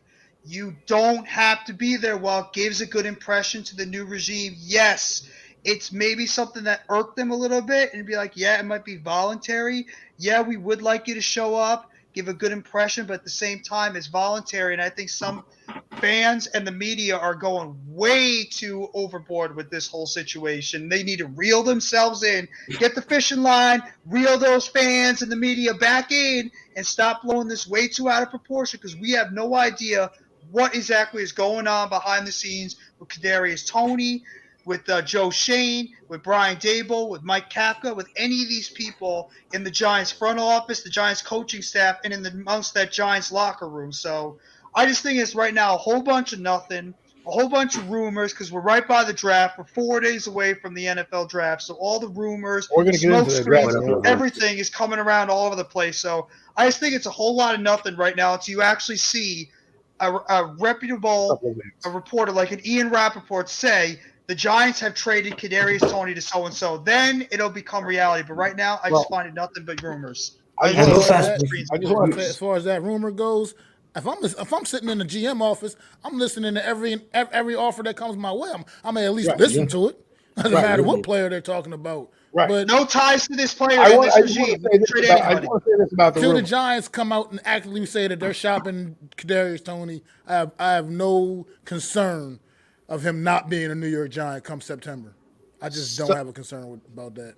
What's going on, Levan? I just want to say this. If these rumors happen to be true and you're trying to get a guy into camp, why on earth would I then turn around and say I'm going to trade the guy? Because what is that guy going to now do? Do you think he's going to show up to voluntary minicamp now? Oh, well, those motherfuckers going to trade me? Well, guess what? I'm not going to show up anyways. So it's a lose-lose situation for the Giants if they come out and start to want to trade this. So the Giants aren't shopping him, but they're listening to offers, right? So whether or not the Giants come out with this garbage about trading him, now it seems like they're kind of walking it back, which tells me this is not going to end well for the Giants if this is a true rumor. Again, to the letter of the law, Kadarius Toney has done nothing wrong. Okay, he's done nothing wrong. And as a matter of fact, I have to say one thing before we go on to the next topic with the NFL. Our last year's first-round pick at this time was getting caught with gun charges, okay, in Florida. So you want to tell me we're worried about a guy doing a rap song? At least you know he's doing a rap song and not trying to stick people up at a party when he's playing some video games. And real fast, before you move on, for those New York Giants fans, man, don't lower yourselves to those standards. You guys are – I hear some Giants fans lowering themselves to the media standards and being so one narrow-minded on like, yeah, screw Toney. He's lazy. If I don't want him on the team, let's trade him. It's like, yo, hold up. Like, why are you keeping so one-minded? Why you dipping that low? Like, keep an open mind to everything, guys. We don't know Toney's side of the story. It's not like Toney went on a sports center and gave an interview on the subject. So let's just dampen our support for these damn media outlets. You know what I'm saying? And at the same time, also, if something actually is going on behind the scenes we don't know, let the process play out either way, whether it's good or bad. Absolutely. Let Joe Shane go through this and see what he thinks is the best move for the New York Giants. If he thinks maybe trading Toney is the best move for the New York Giants, we might not like it, but we have to just allow this new regime who has no ties to any of these guys do what they think is the best for the New York Giants come 2022 and beyond. So do we advocate Toney going anywhere? Absolutely not. He should be a New York Giant going in 2022 and beyond. But if he thinks that they can get some type of value for him because he doesn't fit into their plans going forward, we have no ties to this kid. So get whatever you can from him if that's the case, and you can replace him in this draft with maybe somebody that fits the system a little bit better. So just let the process play out, please, and stop hating on this kid just because you want to hate on him. And just real quick, like the other day, shout out to the Pesta Analyst, PTA Sports. He put out a tweet, man, the other day.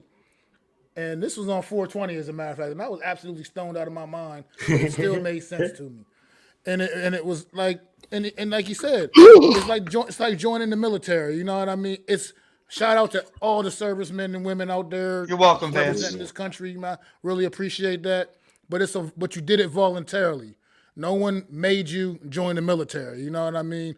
I'm sure everybody wished they could go out there and serve the country in some kind of way. But everybody just choose. Some people choose not to. Some people choose, and some people choose to do it. It's voluntary. You know what I mean? So you can't crucify a kid for not showing up to a voluntary practice and you just got to put things into perspective. You just can't. It's voluntary. If you want them to be there, then make it mandatory. Then it's different. Then all bets are off. If you're blowing off mandatory obligations to your team, all bets are off then. But right now, it's voluntary, and it shouldn't even be a story. Shouldn't even be talking about it. That's absolutely facts. It's a nice way to end that It's the topic. only reason why it's a topic right now because there's nothing else to talk about. Facts. That's it. What's next, Adam? Alrighty. And well, just saying it like real quick. I mean, Go ahead, who Richard. knows what the truth is and who knows what's not the truth behind the scenes. Just let the process play out, please. I don't want to listen to any more of these reports from any of these people anymore, whether it's true or not about any of these players. I've had enough.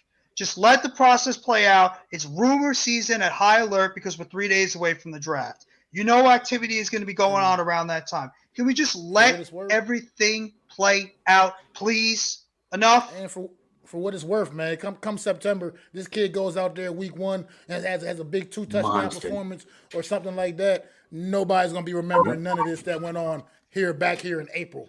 All those people that were bashing him will be praising him immediately and be like, oh, Tony's the best. He's the greatest in the Yeah, world. they'll all Please be just stop. running to the store buying his jersey. Exactly, man. All those same people.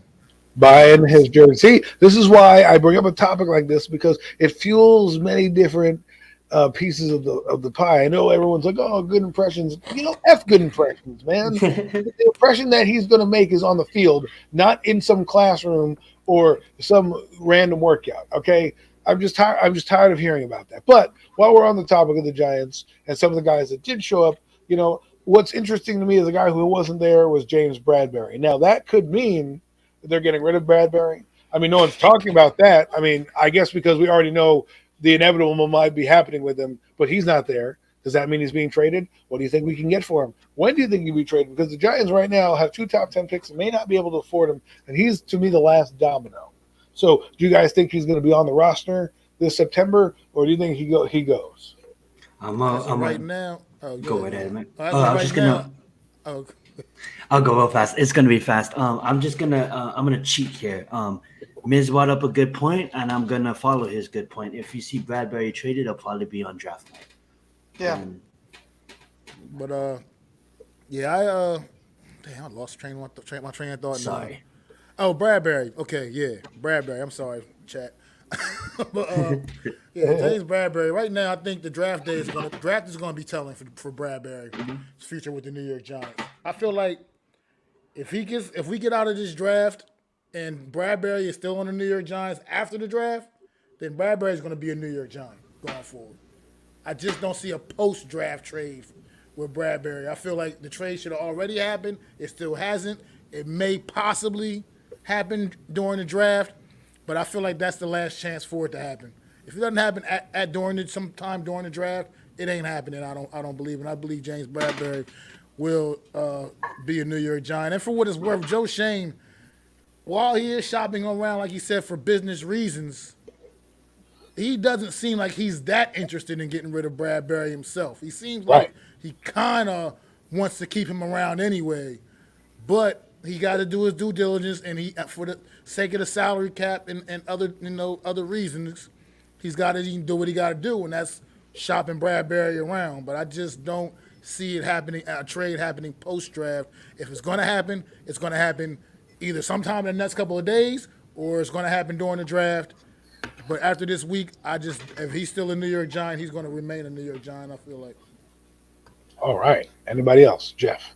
I mean, I agree. If this is pretty much it. The next few days going into the draft on Thursday, this is really when we're going to be knowing what's going to be going on with the James Bradbury position.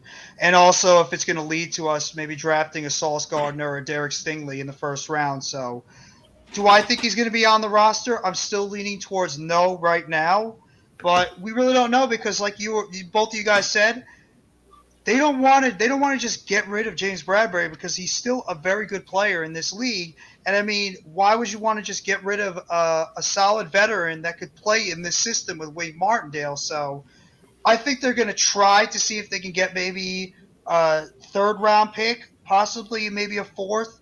But I think they're trying for a 3rd round pick to see if they can get that for a team that maybe is at this point where they can't get a player or cornerback that they're looking for, and then maybe they figure they come back to the Giants during that first or maybe the second day of the draft and be like, well, we're going to give you so-and-so picks for this year's draft or maybe even next year's draft for James Bradbury. And, we'll just take it from there. But, yeah, I agree with Mac what he said. If James Bradbury is still on this roster after the draft, I believe that they're going to try to work out something where they're going to try to keep him on the roster long term. So right now I'm still saying he's not going to be on the roster, but a lot can change in the next 6 days. Well, we're going to move into the draft in a second. I just wanted to bring up one point about Tony that ties into what they're trying to do here. If you try to trade Tony, then you just basically told me that you're screwing over Daniel Jones again. Because if this guy is going to be one of your best players, you're not going to just if you're trying to get a fair evaluation, you shouldn't just get rid of him or start hearing trade offers because you don't like him now, so we want to get rid of him. That's hindering your quarterback. I think it would be a dumb way of going about business. But the draft is coming up, fellas, and I think it's going to be a very exciting draft. And I was listening to a few podcasts. I know what are you doing? Listen to podcasts, not name premium takes. Shame on you, Adam. Shame on you, right? That's awesome. Damn you! But Peter Schrager and Peter King had a podcast, and they were talking about the draft, and they said something that I thought I wanted to bring up to you guys' attention and see what you guys' thoughts are. That it's not as predictable the first round pick, so it's going to be exciting to watch from pick number 1 because the last few years have been a quarterback, and you knew who the quarterback was and was being taken. So I want to know your guys' thoughts if you think it's going to be a little bit more exciting to actually watch the actual first pick because we still don't know who might be. Oh, I absolutely think the number 1 pick is going to be something to watch because everybody's thinking right now going into this draft come Thursday that Jacksonville Jaguars are either going to take a pass rusher. Not so fast. Not so fast. What do they have on that team that they badly need to help out? Get some people in front of them. Trevor Lawrence, a young franchise quarterback, and what do they not have right now? A solid, complete offensive line. So you cannot discount an offensive lineman still going number 1. And I zero in on that guy, Ike Ekwonu. He could be that type of player that you could slot right in at either the left tackle, right tackle, or you could even move him in at guard if that's where you feel he goes long term. So I still believe Thank you so number much. 1 pick. Thank you, Vance. But I still believe that number 1 pick is not a sure thing where it's either going to be most likely what most analysts have been saying, Aiden Hutchinson or possibly even a Trayvon Walker. I still believe offensive line is in play because you have to protect your biggest investment in that franchise, and it's their young quarterback, Trevor Lawrence, who was pretty much running for his life last year. I mean, let's be honest. The Jaguars' offensive line is not like the Giants' offensive line, but it was not that good. And Cam Robinson, I know you franchise tagged him. The guy's not a top-level offensive tackle to be able to do something like that. He's a good offensive tackle, left tackle, but they need help on the offensive line. So if you have the ability to take an Ike Ekwonu or even an Evan Neal, or maybe they like Charles Cross, we really don't know. They might an offensive line, to me, I still believe is in play for number 1. So who really knows? I think number 1 is still completely in play at this point right now going into the draft on Thursday. Yeah, I love the fact that it's absolutely a mystery this year, man.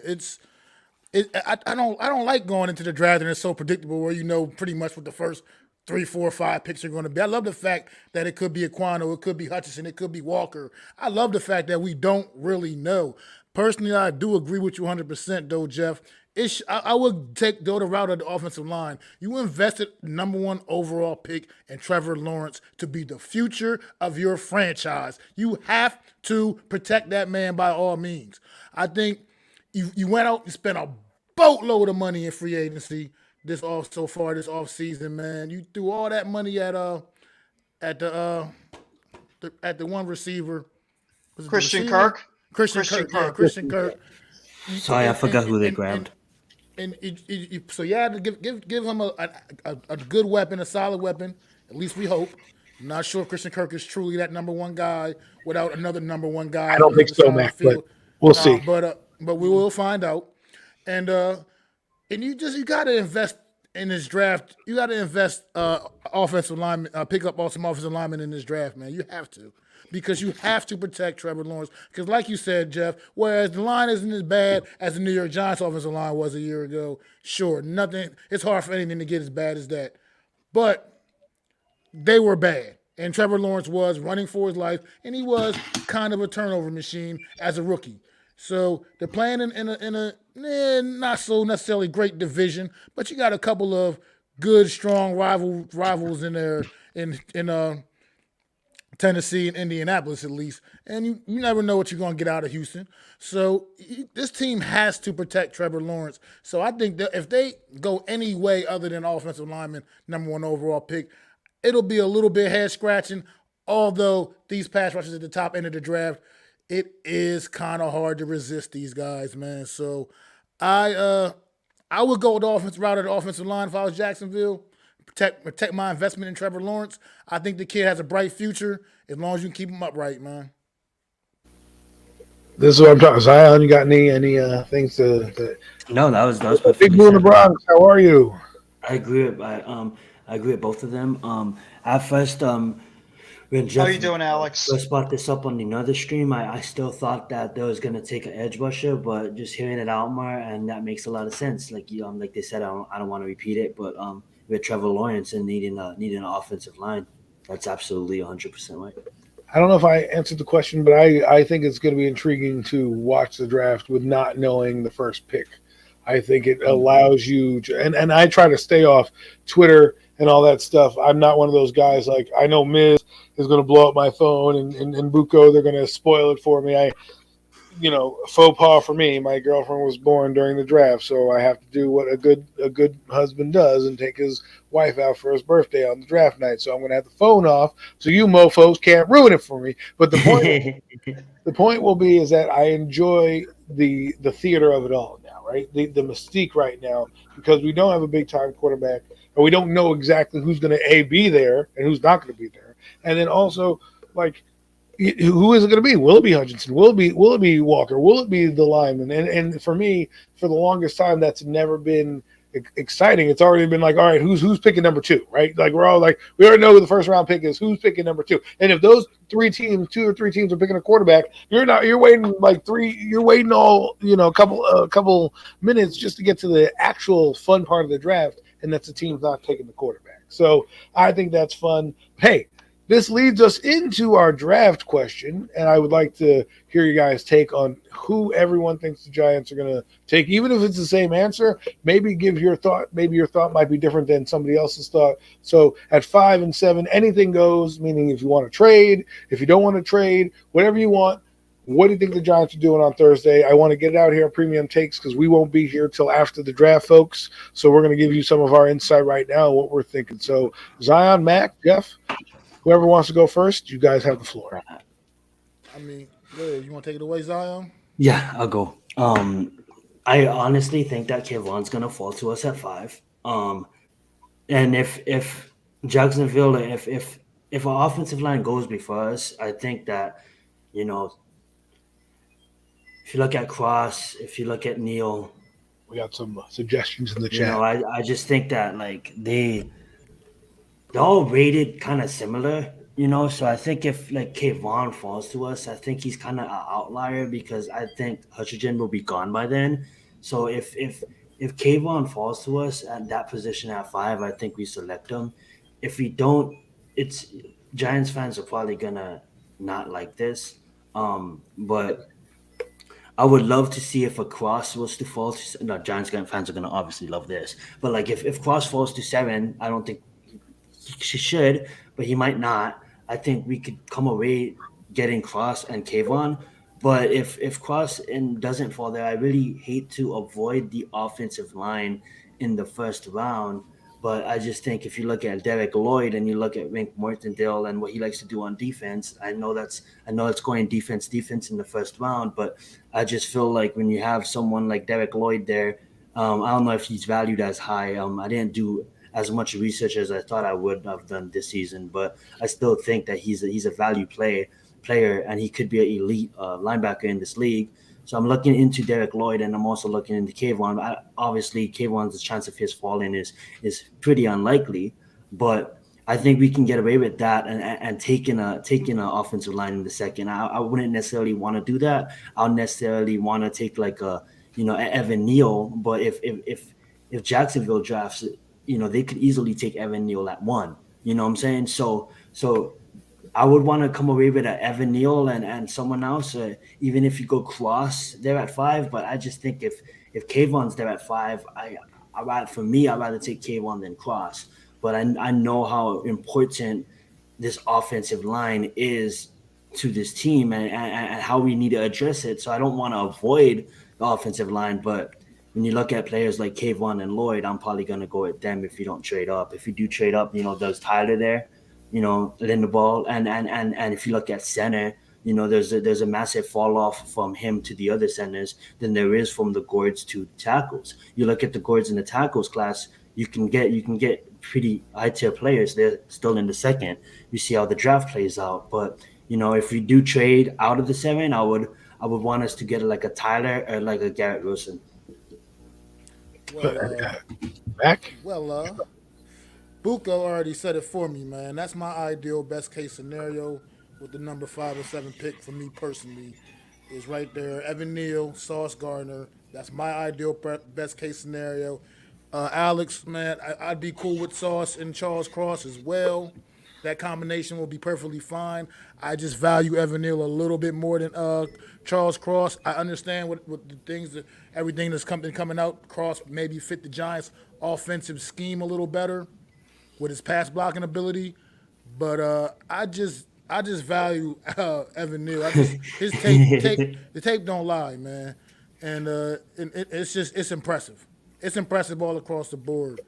So if we could somehow reel in Evan Neal and Sauce Gardner with that 5 or 7 pick, MacdaGiantsFan will be ecstatic on Thursday night. I would not be upset with that scenario. But at the same time, we get Sauce and Cross. I'm good with that as well. Somehow, from things I'm hearing, we may not have a chance to get Sauce. It's like he's jumped up the draft board a little bit. Applesauce. So he may not be around.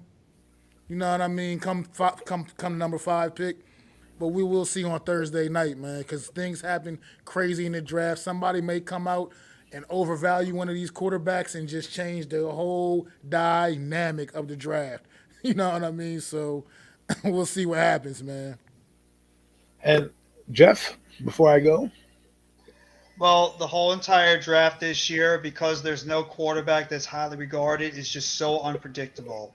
And unless something crazy happens and somehow 3 of the 4 teams in front of us decide to just do something we don't expect and go offensive tackle, there's going to be at least 1, possibly 2 of those tackles are going to drop down to 5 for the New York Giants. And I think the biggest wild card when it comes to a guy like Evan Neal, because I think the first offensive tackle that will be taken off the board will be Ekwonu. I just think his versatility and his value is a lot higher. Plus, I think his upside is actually the highest out of the 3 of these offensive tackles. So I think a lot of teams might bite on that. And I just really believe the Jaguars are the biggest wild card out of all these teams that are in front of the Giants right now, because out of just the way that the board seems to be playing out by eye view, it seems like that the Lions don't really need an offensive lineman at all. So I think that they're going to go most likely defensive line or a pass rusher, depending on who's available at that point. If the best case scenario would be the Jaguars either go Aiden Hutchinson or they go Trayvon Walker. So at least those offensive linemen drop to us. They go Trayvon Walker. It should be the thing that all Giants fans should be hoping for, because then guys like Hutchinson would drop, might go to Detroit at 2. I think that an offensive lineman will go to Houston. I think they're going to value that more for their young quarterback. And then the Jets, who really knows what the Jets could go Thibodeau. That is true. If Thibodeau was there for, they could go Tibbs. But if Sauce Gardner is available, and they might want to get a cornerback there since they're very weak at that position as well, and there's a lot of good receivers there. If they go Gardner and Tibbs is sitting there at 5 and you have 2 offensive tackles sitting there, I'm sorry, you're running up to that podium, and we are taking Kayvon Thibodeau. So I think Kayvon Thibodeau has a good shot of falling to number 5, and he's going to be my pick at number 5. Kayvon Thibodeau out of Oregon He's going to be pick number 5. And then at the same time, it doesn't matter what Carolina does at 6 because you got 2 of those offensive tackles just sitting there for you to grab at 7. So I think we are not going to trade out of the first round. And I believe that our number 7 pick is going to be, and I'm going to throw it out there, I think the number 7 pick, I think he's going to slide a little bit more, is going to be Evan Neal. That is my take. That is my surprise of the draft because we always get those. That would be amazing, bro. I think Evan Neal is going to drop. I think Carolina is going to value cross over Neal because of the fact he's a better pass protector and he seems to be more of a pro-ready guy compared to Neal, who has more upside, but he still is developing his complete game. So that's my take. Kayvon Thibodeau for the New York Giants at 5 out of Oregon. And Evan Neal going to be our right tackle of the future out of Alabama at pick 7. Well. That is bold. And I love Evan Neal's take. Why do I love Evan Neal's take? Because I love Evan Neal. So the fact that you guys, 2 guys love Evan Neal is amazing. Let me break some things down for you about Evan Neal. I think if he's there at 5, that's the pick. I'm running to the podium. I don't give a damn if Charles Cross is there. I don't give a damn how technically sound he is. You need a mean, nasty man on that right side. And Evan Neal is a mean, nasty man. He buries people. You might as well call him the Undertaker because he puts people in the ground. Okay? He's digging holes and taking souls. Okay, that's the guy I want. That's the guy I want on my team at number 5, and he's there. He is getting it. He's got good footwork. You can kick him inside to play guard, and he played in the SEC. Okay, that's basically the NFL minor leagues. Okay, how many guys come up in the SEC? Look at Stingley. Okay, and I would be taking Derek Stingley if I could too, right, over Sauce Gardner. I'm taking him because, again, he played in the SEC and LSU. He went up against Jamar Chase, okay? So we can't forget who he went up against. But for me, Evan Neal is the guy. He's got more power than Ekwonu. Ekwonu has some trouble with some guards. And if you look at the competition, right, power guards or power players disrupted Ekwonu a lot more than Neal. Why? Because he doesn't have the strength that this man has. You guys got to understand, to be 325 pounds and do a box jump standing straight up, that is athleticism through the roof. So give me that man, put him and Thomas on both sides and say, Daniel, if you can't make passes with these guys in front of you, then you don't deserve to be on the team. Then at 7, and I have a scenario I want to bring to your attention, you guys. I know Jeff already thwarted the idea, but I want to bring it up to you guys after this number 7 take. That's what we call a tease, people. But here we go. So number 7, and I'm going to blow your mind right now. I'm taking Jermaine Johnson. All right. The boy is a baller. Okay. You guys got to watch. Best hands in the defensive line room. Probably could end up being the best pass rusher in this draft when it's all said and done. Because of his motor, his skills, the way he bends the edge, the way he utilizes those arms, the hand fighting, he has the most tools coming right out right now in the edge class. The reason he's not up there right now is, A, he went to Georgia and he only had 4 sacks. So people are saying, well, what happened there? B, Jermaine Johnson also played in Florida and is a little older. So they don't know if he is going to be the guy. But for me, when I put on the tape, I see a guy who is nonstop. Imagine you put Jermaine Johnson on one side, Azeez Ojulari on the other side, and now you have Leonard Williams in the middle. I don't know about you, but I'm shaking a little bit. I'm getting a little scared if I'm on the offensive side of football because guess what? I got 2 relentless guys, both Ojulari, and if you guys went to Giants.com and watched the video of him sitting next to Andrew Thomas, the guy looks like he's been lifting with boulders. Jacked. Okay, he looked like he's been lifting with boulders. They put it on his back and told him to go. I mean, geez, if anyone's seen Indiana Jones, that boulder that rolls down, Ojulari is carrying it back up to reset the ride. You know what I'm saying? So you got him on one side, and you got Jermaine Johnson on the other. I love this kid. I wouldn't mind him being the pick at number 7. And I think if the Giants came away with Evan Neal, who I think is the best tackle in this draft, and you can all have your opinions, and that's fine. It doesn't matter to me. It's kind of the flavor of the month type of draft, right? If you like pepperoni on your pizza, well, then get pepperoni on your pizza, right? Evan Neal could be your pepperoni. Charles Cross could be your cheese. And if you like anchovies and pineapples, maybe that's your Ikamaquanu, right? I don't know. But everybody has their different flavors, is what I'm trying to tell you. So it doesn't matter as long as they come away with the guard. But Jermaine Johnson, I just think, has a lot of upside. Put him in Wink Martindale's defense and just let him go. But before we close out the show or get to closing out the show, I don't know if you guys want to take some calls, maybe not, but we are at the 2-hour mark here. I want to ask you this scenario, and you guys can play along or not.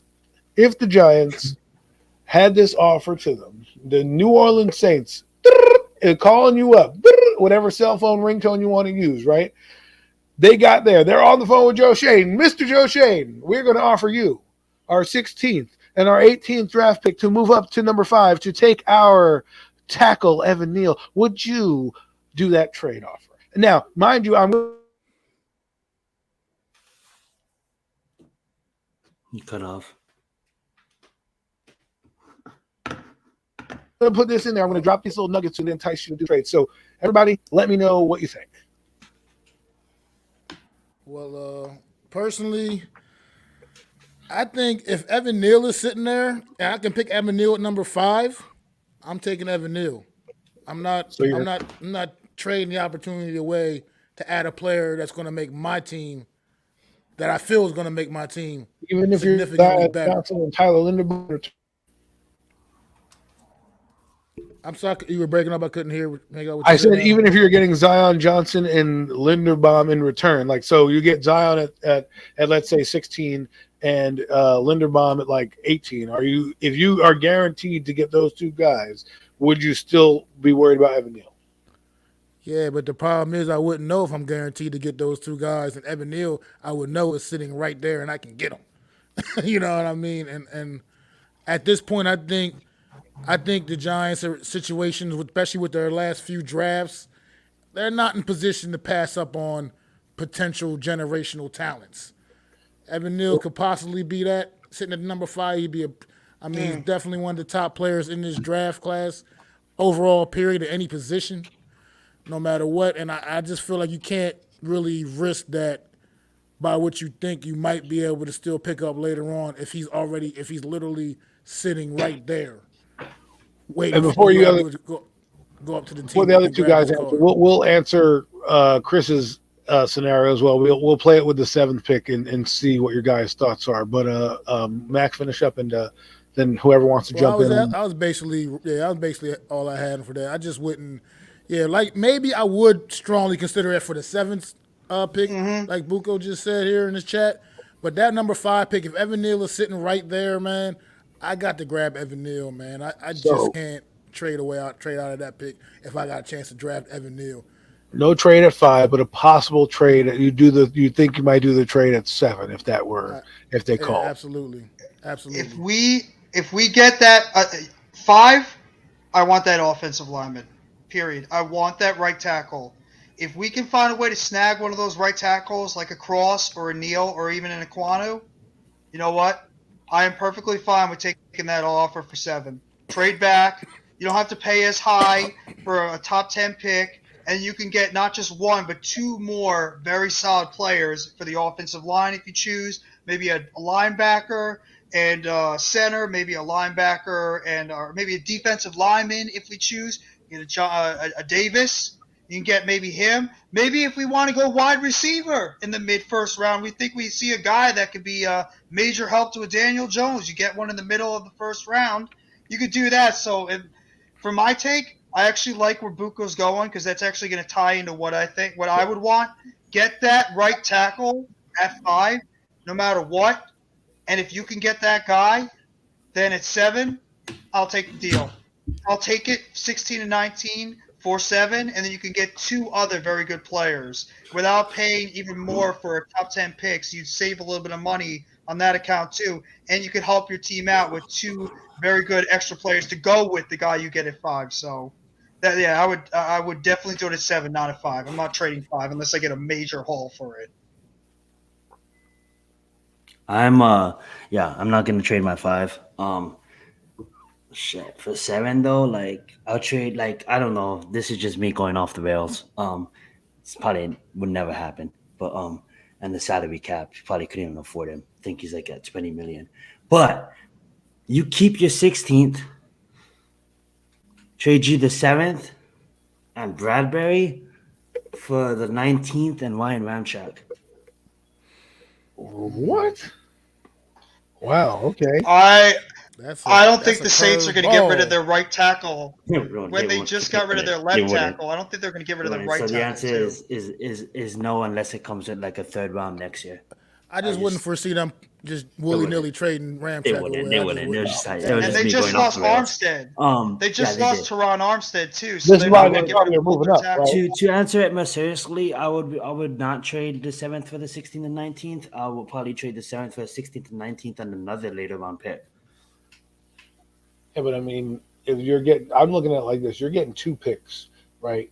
And I'll agree with you guys on 5. Maybe I should have proposed it with 7, but either way works for me. The 7, I'm gonna have 60-40 on. 60 I yes, don't. 40 no. To me, if Neil's not there at 5, I'm Sorry, trading never out mind. at 5, right? Because that's the only guy for me that I want. Everybody else, I can get a Trevor Penning or a Zion Johnson or someone along those lines and still help my line down the road.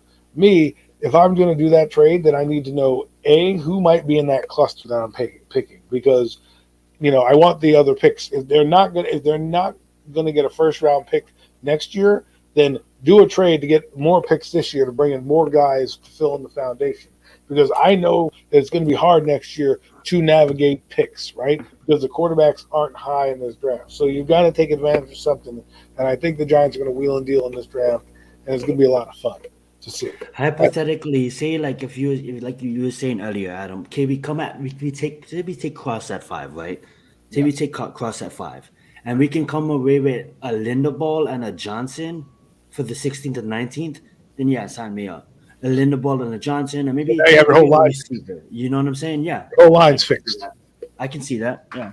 Or if you wanted to pick, Get let's say, Karlakis and Zion Johnson, or Karlakis and Linderbaum, you could still get a guy like that and fill in all your needs in the pick. I mean, with the reality with like Linderbaum, I love Linderbaum, as you guys know. I've mentioned that quite a few times. But right now, the way he's slipping down draft boards, he may legitimately be there for us in the second round. I'll be He is sliding down draft boards, bro. his draft stock is dropping like an anchor in the middle of the ocean. Like he's So like he may literally. be available in the second Well, round for us. the problem with him right now is just like with flavors of pizza, you've got to have a center that runs his system, right? So if you don't move your center around and you want a road grading center, then he's not for you. So that eliminates him from maybe 8 to 10 teams. That drops him down on, right? And then of course the other intangibles that they'll go. He's a little undersized right now for the position, so that's another factor that goes into it. So for me, technically, I'll think he'll fall into the end of the back end of the first. I think somebody will be like, that's just too good a value to pass up down there. I wouldn't be surprised if the Cowboys took him at 24 or wherever they're at, because the Cowboys tend to stack linemen on top of linemen here. So, and Eagles I too. wouldn't be surprised if the Eagles took him, with their pick, because they have Kelsey, who's older, but he can't play forever. And I wouldn't be surprised if they're sneakily playing around with Linderbaum in the back of their mind. But hey, folks, that's our show for Premium Takes today. We're 7 days away from the NFL draft. It's less than 7 days, 4 or 5 days, less than a week to the NFL draft. Get ready, get popcorn. It should be a lot of fun. I don't know what a lot of these guys are doing, but I will be watching close to the rest of us, seeing what's going on, seeing what new Giant players will be here. And then, of course, Premium Takes will be bringing it to you, the recap of the draft and the trades and everything that went on that Sunday, May 1st. It's going to be a big-time show. We're going to have everyone on here give their opinions on what they thought, maybe what they were doing, and just give you an overall take. But, guys, before we end it, I need last-minute things you want to say to the audience before we go. Miami's on a 15-1 for the last 3 minutes, and that's good to watch. And make sure you guys get that recap, because that is going to be on Mac's channel. So it's going to be the ultimate draft recap where we're going to give our opinions. And other than that, man, you guys have a blessed day, and everybody subscribe to everybody here. Yeah, definitely tune in next Sunday. Premium Takes on my channel, MacdaGiantsFan. We're going to definitely be covering the draft extensively. You know, we're going to touch on a little bit more of these NBA playoffs that'll still be going on. Talking a little baseball. Let's go New York Mets. Let's go, baby. And we're just gonna be talking about it. So come join us, man, for a great time, Premium Takes. And also, if I can do another shameless plug, Yep. following Wednesday, May the 4th be with you, baby. Join me and Adam Costas on the first edition, off-season edition of the Real Deal NFC East Roundup. We're Hell going to yeah. be covering the NFL draft and see how it worked out for the New York Giants, the Philadelphia Eagles, the Washington Commanders, and them Dallas Cowboys as we cover everything NFC East. We doing that every Wednesday night when the season starts, but we're going to have some off-season episodes coming your way, starting with May the 4th, baby, our special draft day edition of the NFL Real Deal. The dark NFC side East with us. Roundup. Me and Adam Costas bringing it to you. Woo, woo. That, ladies and gentlemen, is how you put in a very good, like Mick Foley always used to do in the Attitude Era, a very good cheap pop. Jeff Bucco wants to subscribe to your channel. Could you drop the link for him? Yeah. I think the link should be in the description. I think you have to be a mod to drop the link into the channel. Right there. It's in the description, Chris Bucco. It's in the description. Yeah. Ooh, I'm good. And just like, make sure you guys watch their debut show. You don't know what's going to be talked about there. You don't know what cool guests can show up on the show. So it's going to be really good. Mac's one of the best when it comes to recapping the NFL, the NFC East. Adam always brings the fire and the passion to any football or sports discussion. And Zion, one of the best at producing backstage stuff, screens, getting the music, the intros, and everything. So you're talking about the best of the best right here. And in terms of we'll be recapping the draft, recapping what the Giants do. Forget the Nets. They're dead. They've been dead and gone. The tombstone's already been put in the ground. Let's go New York Mets. Let's see if we can continue that winning. New York Yankees, you guys are doing well too. Let's see what the future is going. Let's go Giants. Let's go, baby. And just for me, I just want to plug that too. Mac and I made the 4th with you. Join the dark side as we recap the enemy's draft on the show. We're going to look at all the details of the trades that went down and how it affects the Giants going forward. But that's our show, folks. Again, I'm Adam Costas. Thanks for tuning in. See you guys later.